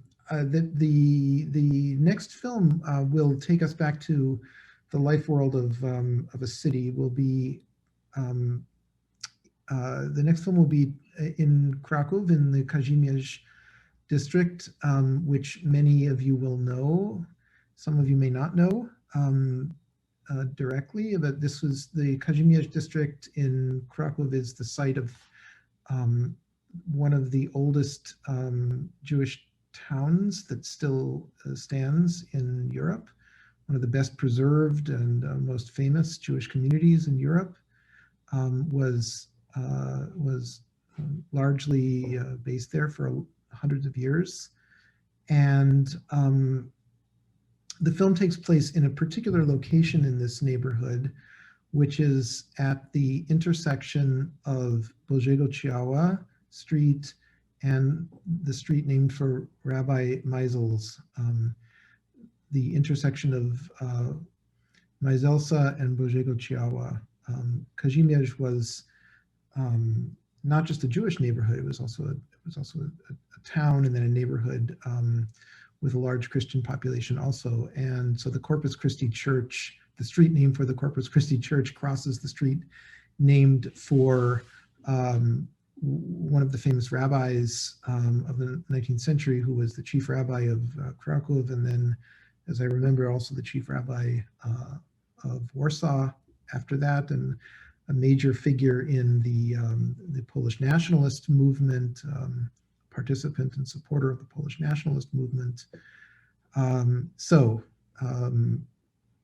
With that, you'll see a text about the neighborhood, which will come into the chat box, and Vasha, we can start the film.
What are you photographing?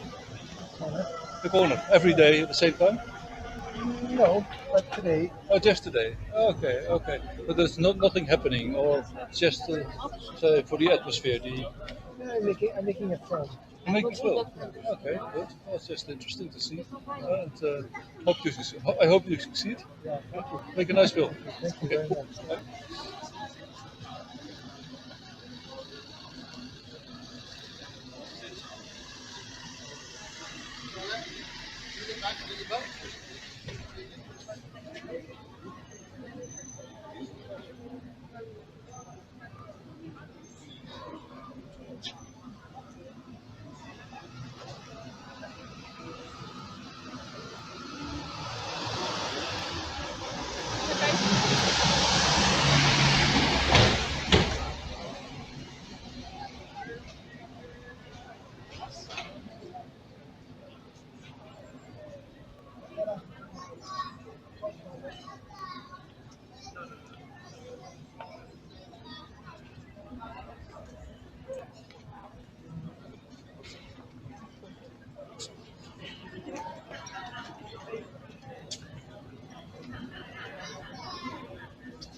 No?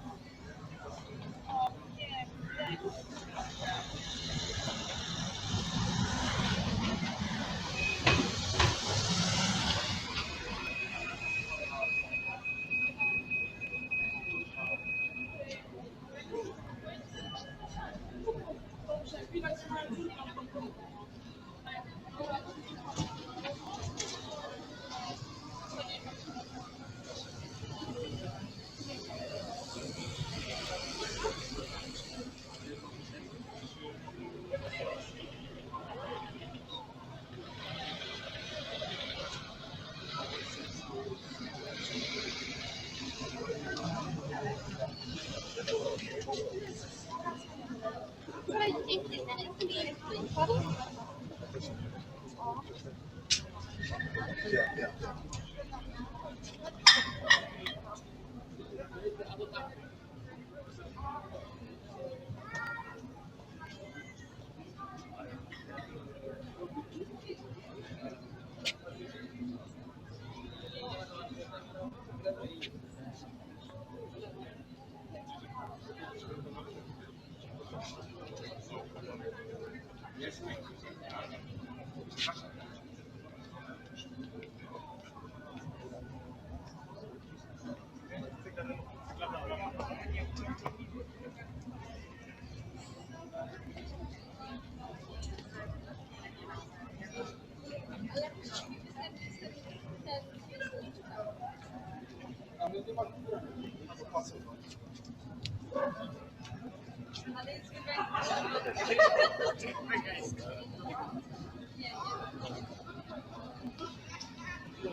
Ona nie jest zielona, ona jest...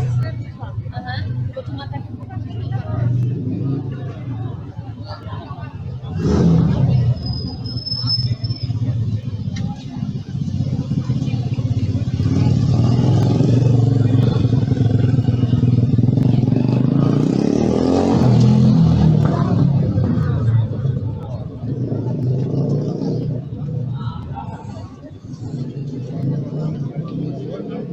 No właśnie.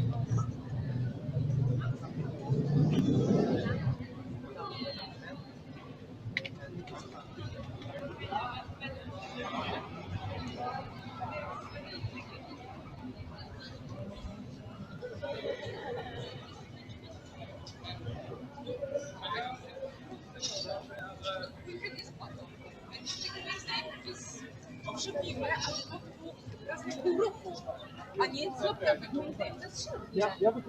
Ja wychodzę z innego.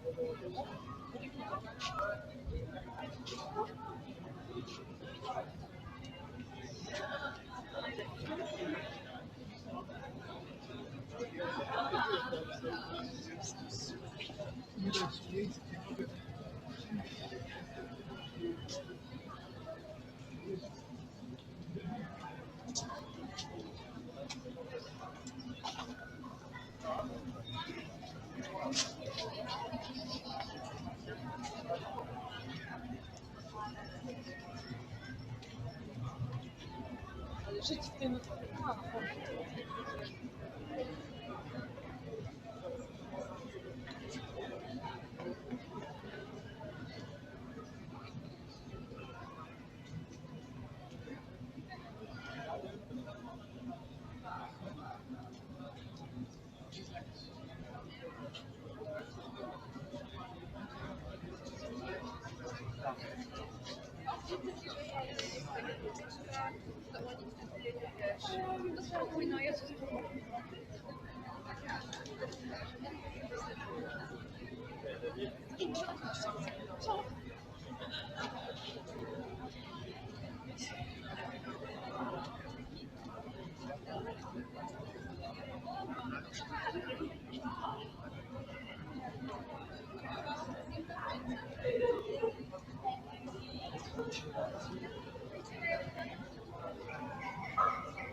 Nie, bez zamiaru. Tak, nie, tylko po prostu taką rodziną chodzili, a nie po prostu. Bez rodziny też jest fajnie. Bez rodziny. Ja.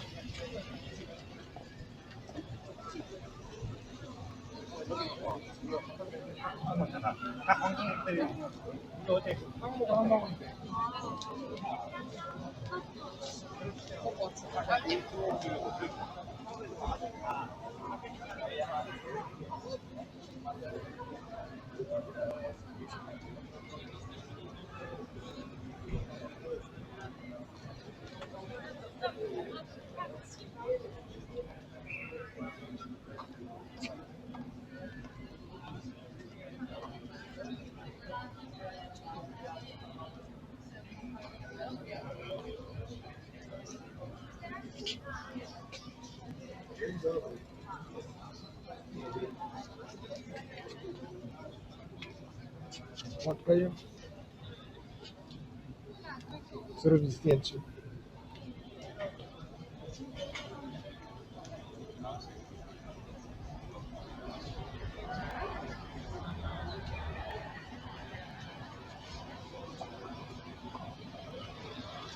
Jak się czujesz? Jak się czujesz? Fajnie? Byłam na Ukrainie. Aha. 2 miesiące. Aha. Przyjechał. Z pracy jest skończony? Który był, tak? Tak, z pracy jest skończony teraz? Все, теперь на школе. А там работаю. Ага. А они в министерии работают там. Ага. Wygląda fajnie. Na szkole развивать. Один этаж пятый, если гнать, делать, формировать, то все, накрывать по-новому. И потом берем, здесь объект есть. Да, а там за другие будут. Поклевка такого. Дуже праца. Через месяц поеду домой на 3-4 дня. Потом приеду и под Новый год поеду. Опять домой. Excuse me. Do you know where I can buy SD cards? You can buy them. Sorry to interrupt. Yeah, you. that's all right. No, no. Yeah. In the neighborhood, you mean, or? I just need I've filled up my SD card and I just don't know where to get an extra one. There's probably the most reliable place is in the Galeria Krakowska by the train station. Я иду к хлопаку. На раzie, papa. There's a Saturn media store in the mall next to the train station. Okay. Otherwise, there's a guy on Stowarzyszenie just above Hitler Street who may have them. Yeah. You go over to Stowarzyszenie, which is Hitler Street with the rail line. Right. Yeah. Not here, but sort of behind the square that you can see. Turn left, you go across the deep line, which is kind of the big street that you go across Stowarzyszenie. Yeah. And it's 3 or 4 doors up on your left. I don't know if he's open today. Yeah, I think Sunday is not the best day. Yeah. But okay. No, many shops are closed. Oh, yeah. Not used to that. It's a new one. Yeah. No worries. Okay. But would it be like a supermarket selling here, or is it nothing? I think probably not. I think probably not. No, you have to go to the. You have to go to the Rossman. There's a Rossman. I would make it close today. Also, there's a Rossman just here on Willa that might potentially have them. Cool. But your best bet is in the mall. If you can wait until tomorrow. No worries. What are you doing here? Are you videoing traffic? Or? Making. We were in it just then. Sorry, I walked in front of it. Sorry. He's gonna edit us out. Yeah. I'll edit you out. So are you from here or? No, originally I'm from San Francisco. Right. New Zealand. Yeah, just for an SD card. Yeah. Okay, thank you very much.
Nie, no tutaj.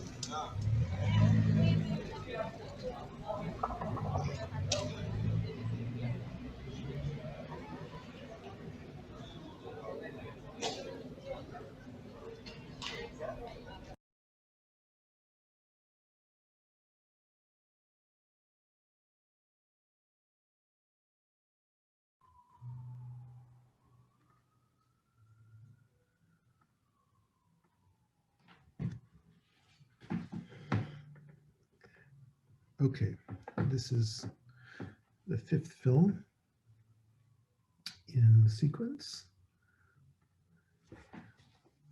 Does anyone have any thoughts or responses? There's been a bit of conversation during the film in the chat window, but does anybody have any responses to share?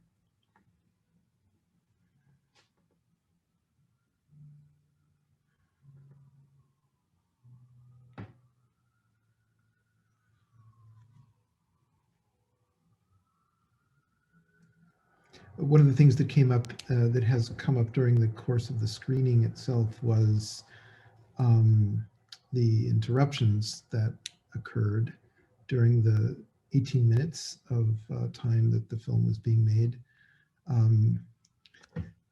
Interruptions. I didn't consider them interruptions, actually. The rules that I gave myself for making the films were that whatever happened or did not happen during those 18 minutes of time were admitted into the film. So if someone came up to me and asked me where to buy an SD card, and for directions to the shop or whatever, I would accept that as part of the wages of the film.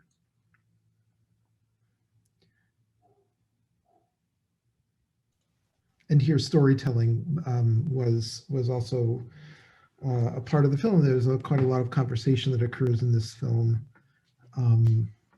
around the act of filming, in some ways maybe partly in response to the sight of somebody with a camera on a tripod standing and filming something for undisclosed reasons, or reasons that one could guess at or felt compelled to guess at. This sight of a photographer, a filmmaker, or whatever I was, being there in the street seems to have occasioned some of the conversation.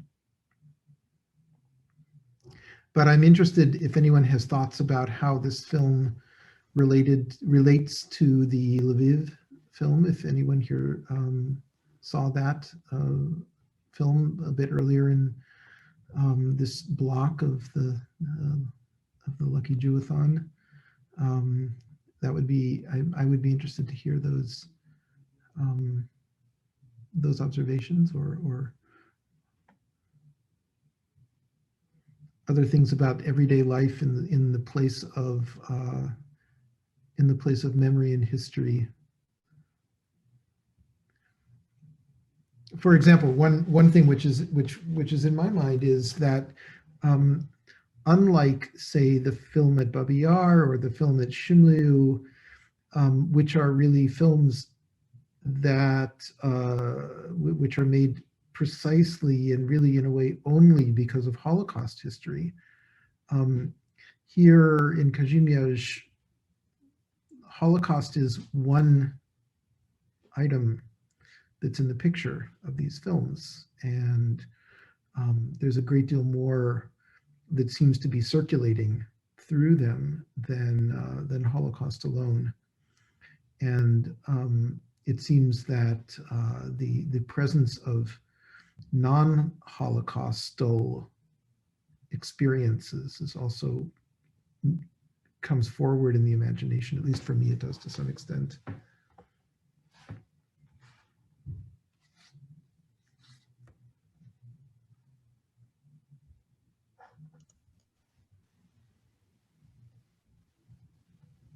I had the impression, especially in the beginning of watching that film, that it's these two worlds of this old building, and those people do not belong to each other in the way that I saw it, the building as a green screen, and people added to it. Mm-hmm. Especially those people seem to me like artificially created and added to this building, to this street. I don't know, because of the colors, but it's kind of didn't match together. That's interesting. Some of you who live in Krakow or know it will recognize that building as having been renovated since I made this film in 2018. It was in the midst of renovation on the interior part of the building when I made the film, and the renovation then moved to the exterior part of the building. It doesn't appear quite this way any longer, and it maybe it doesn't seem like such a sort of backdrop out of the past in its renovated state in the way that it maybe does in its unrenovated state or pre-renovated state. But yeah, the framing of the picture was very deliberate. You know, the size of the building in the frame, the amount of space that's given to the building relative to the pedestrian activity that's happening on the street. Yeah, all of that the proportions of things were very self-consciously worked out for me, so that the building should sort of hover above the activity, and there should be this kind of indeterminate zone in which the activity of the street sort of resonates upward to a point and then doesn't any longer. And the sense of the building or the space, the place itself kind of hovering above whatever is buzzing or chirping below. That was very deliberate on my part to compose the picture like that.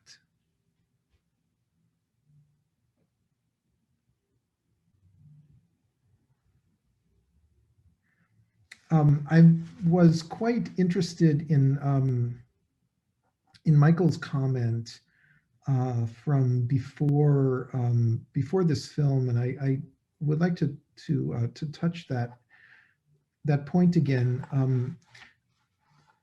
I've thought for a long time that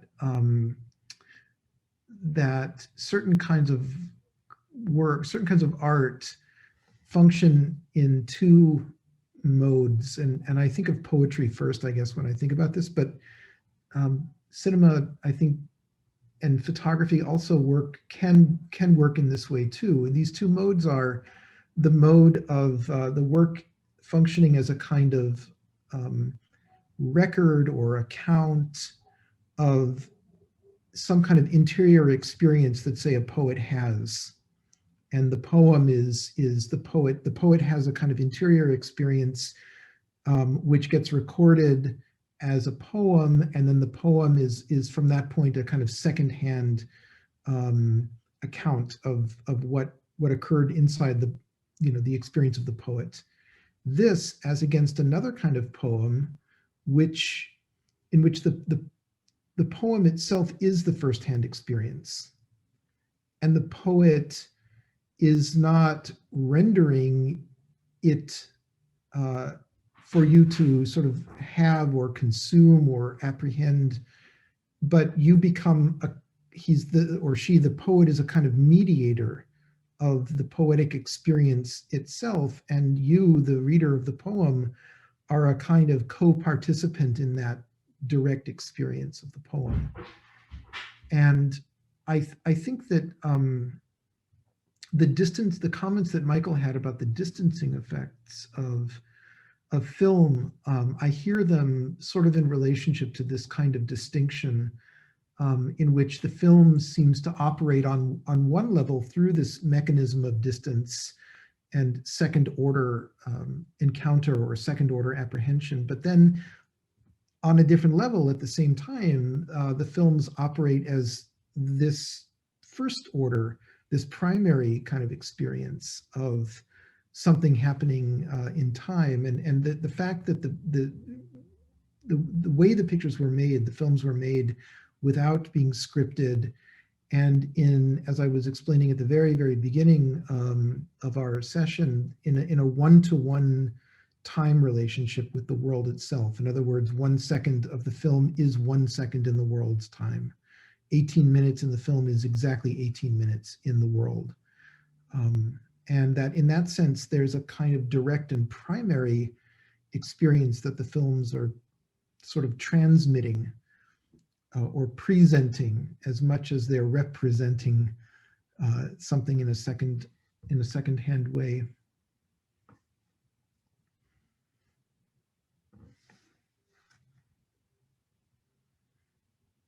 This thought isn't, I don't know if anyone has any comments about this topic.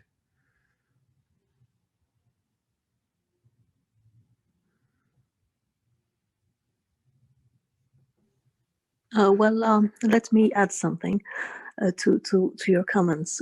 I recently saw a film by Gianfranco Rosi titled Notturno, and it's a film essay on quite a contemporary war in Syria.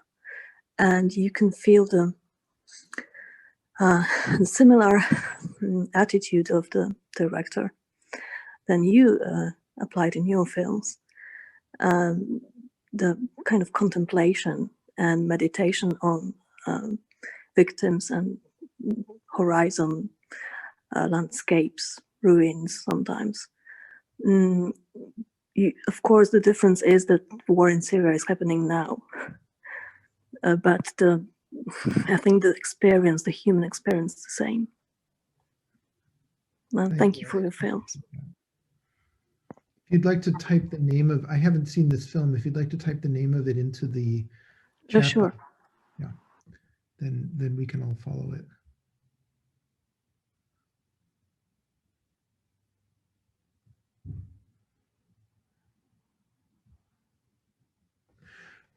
All right. There is one last film then to screen today, and this film was made at I guess probably the most easternmost point of my travels over the last decade, in the city of Kharkov in Ukraine, in eastern Ukraine, which one of Ukraine's largest cities, and rather like the fate of the Jews at Babi Yar in Kiev, something similar happened in Kharkov. The Germans arrived in Kharkov in October of 1941, and within a month or so, the persecution of the Jewish community began, and the largest massacre of Jews in Kharkov happened in the winter of 1941 into 1942 at a place called Drobitsky Yar, which is at the outskirts of the city, very similar to what happened in Babi Yar, although Drobitsky Yar's story is much less well known than Babi Yar's story.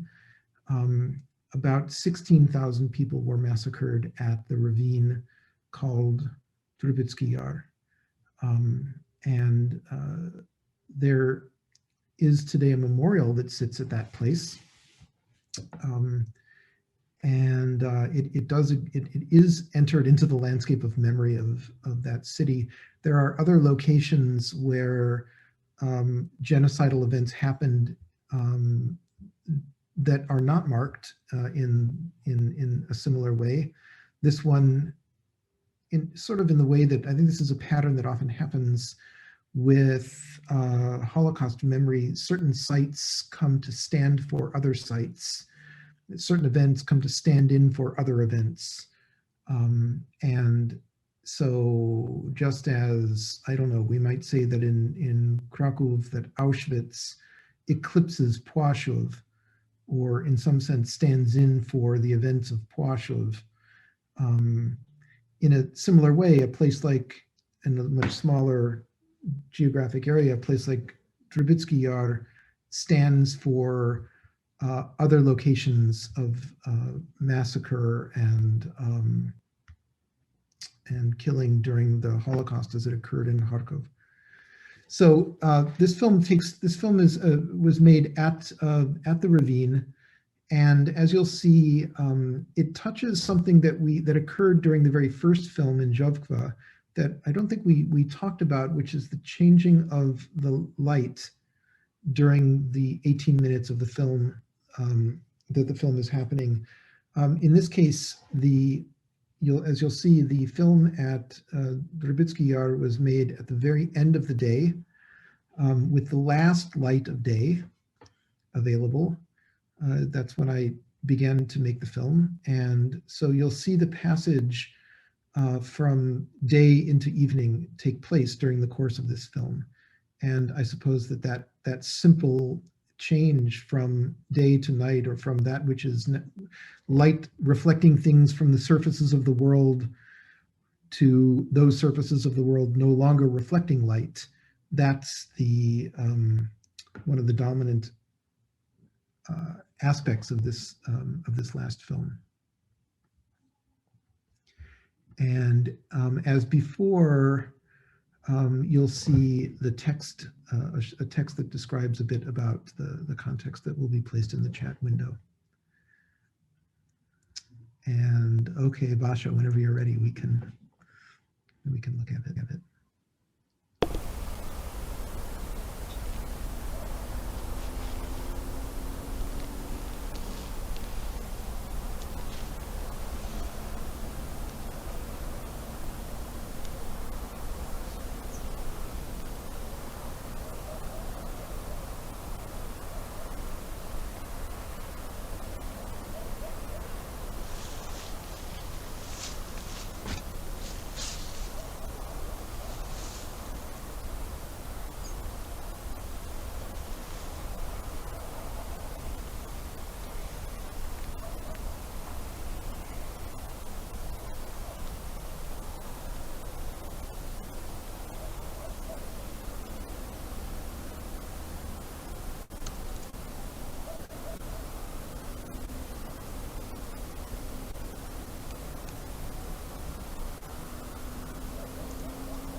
Okay. The last 18 minutes, 18 seconds, 18 milliseconds of the sequence of films today. I wonder whether there are responses, thoughts, questions.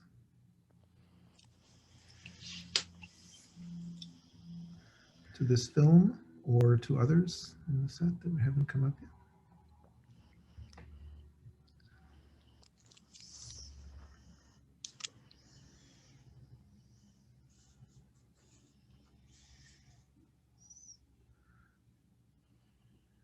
Susan Krieger, do you have a thought? I can't tell whether you're just. Oh, I just was moving my hand. I'm sorry. Oh, I just came in, so I'm not quite sure what's going on. Oh, thank you. We're at the very end of this segment of the Lucky Jewathon, and we've just finished watching the last of 6 films, and there's a bit of time left before the next segment begins. We've been talking about the issues that these films raise, and there's a description of what these films are that's on the Festiwal website. You can find out what they have been, what they are, what they have been.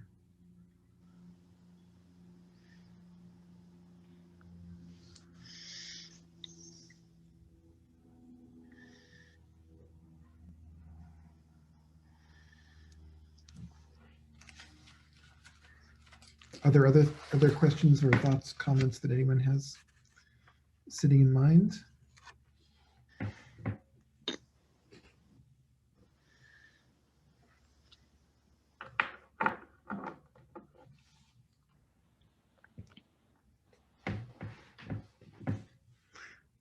It's been quite an unusual thing for me to see them played over the internet. I have to say that. I think I mentioned at the very beginning today that these films have never been shown anywhere before. And I did not make them for the purpose of putting them online, or even for the purpose of showing them on a screen at all, as in the form of a traditional projected film. As I think I mentioned at the beginning, or towards the beginning, I made them as films to be shown in a gallery space, a physical 2 films to be shown together in a double channel projection on opposite walls of a room, a dark room, shown floor to ceiling. There are 18 films altogether. We've seen 6 of them, but there are 18 films altogether that would be played in a loop. 9 films for each wall, and the geography that these films describe is quite a large and diverse set of locations within the geography of memory of the Holocaust. And by intention, my thought was that these films should push against the boundaries of what's watchable or what's interpretable. They have a quality of excess to them, which seems to me fair to the subject itself. And I guess must be clear already. What I envisioned is a kind of contemplative space, an open, welcoming, non-conclusive space of contemplation in which these presences, being present at these places, could happen. For the sake of whatever would come, I mean, as happens in meditation, these are not didactic films at all, and at least as I see them, they have no message in particular to give. They have no conclusions to impart. They have no message to give. They're certainly not narrative films. There's no story that they have to tell. they're invitations, I suppose, to a kind of contemplative experience whose real meaning is internal to the watcher. And in a certain way, this orientation towards the act of remembering, I understand it as being a counterpoint to what seem to me other and more dominant ways of remembering the Holocaust, which have precisely to do with centralizing Holocaust memory to particular locations, famous locations, notorious locations like Auschwitz or the Warsaw Ghetto or other places, more or less objectifying that history in the form of storytelling or narrative accounts, objectifying it in the forms of physical remnants, perhaps, if they exist. And my approach to this is really, in a way, quite distinct. I guess it's obvious that it's a very dispersive, decentralized approach that in a way, at least as I understand it, sort of de-objectifies the act of memory. It takes it takes away the reductionist impulse and simply dwells with these places for a period of time, a symbolically significant period of time, for the sake of whatever one feels or sees internally, and through the medium of the image during that interval of time.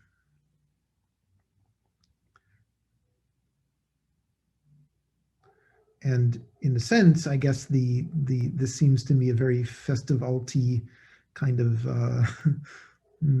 approach to the act of remembering. I should say, by the way, one other thing, that there's something that's been a sort of inspiration for me in making these films is the work of Andy Warhol, whose Durational Cinema was really path-breaking. And in particular, there's a film by Andy Warhol that it's been in my mind, a film that he made called Empire, which is an experimental film made in New York City of the tip of the Empire State Building at night during the course of a summer night.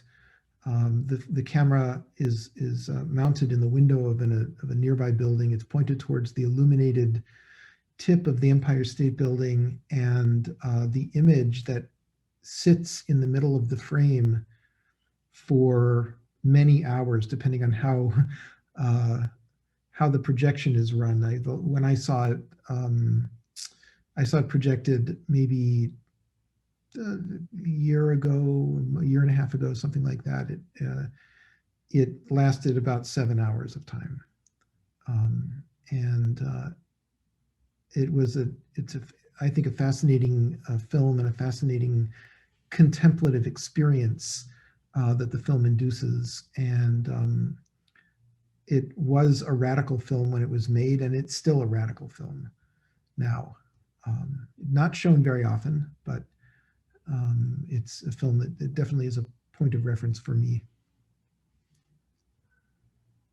And if anyone's interested in this particular film, wait, I'm going to type it into the chat box here.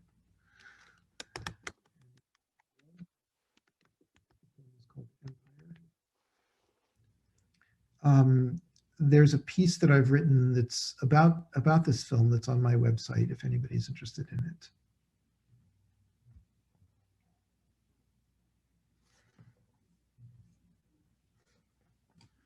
So I see we're nearing the end of this chapter of the Lucky Jewathon. And thank you to Basha and to Hannah and to Michael and to Magda and to everyone who participated in the course of time here. Thank you for a really nice event and very thought-provoking comments, which I really appreciated. Thank you. Thank you.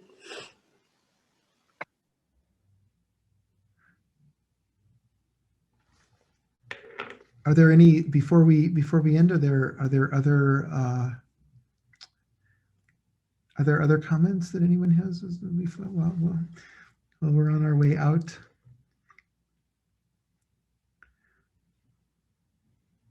There is not a film about Płaszów. There are other films in Krakow, but there is not a film about Płaszów. Yes, it's possible. It's just possible. There's already too many pictures that I've made about Płaszów. And okay, one final remark from myself. I live in Warsaw, and the impression of living near places of genocide is this experience is so immense, and it is with me the whole my life. So I really appreciate your films, because sometimes I feel like there is too much there's happening too much around it, and you don't have time to understand it really. So you need to sit in silence and just contemplate a bit to be more aware what was it like to live in constant fear and then die in a very cruel way. And what does it mean that there are evil and good people around at the same time? And you know, I don't want to say more, but thank you for this, and your films I really appreciate them. I appreciate that. Thank you. I really appreciate that. Growing up in the midst of these places is not something that I know. These are I'm originally from California. I'm from the United States, and these are places to which I travel. They're not places that in whose midst I live, so understanding what it means to live in the very midst of these places is something that I have thought quite a lot about, and in a sense as an outsider,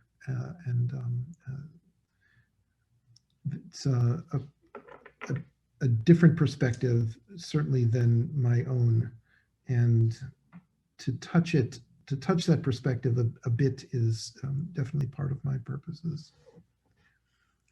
Okay, thank you again, everyone. And the next person on our list is Wojtek Junievsky. Is Wojtek here?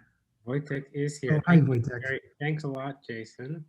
I'm bringing Wojtek up. Wojtek, maybe you want to rename your... Oh, there you are. Wojtek Junievsky.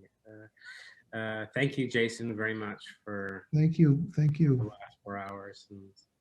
And people will be able to come and see the films again if they want to in the future.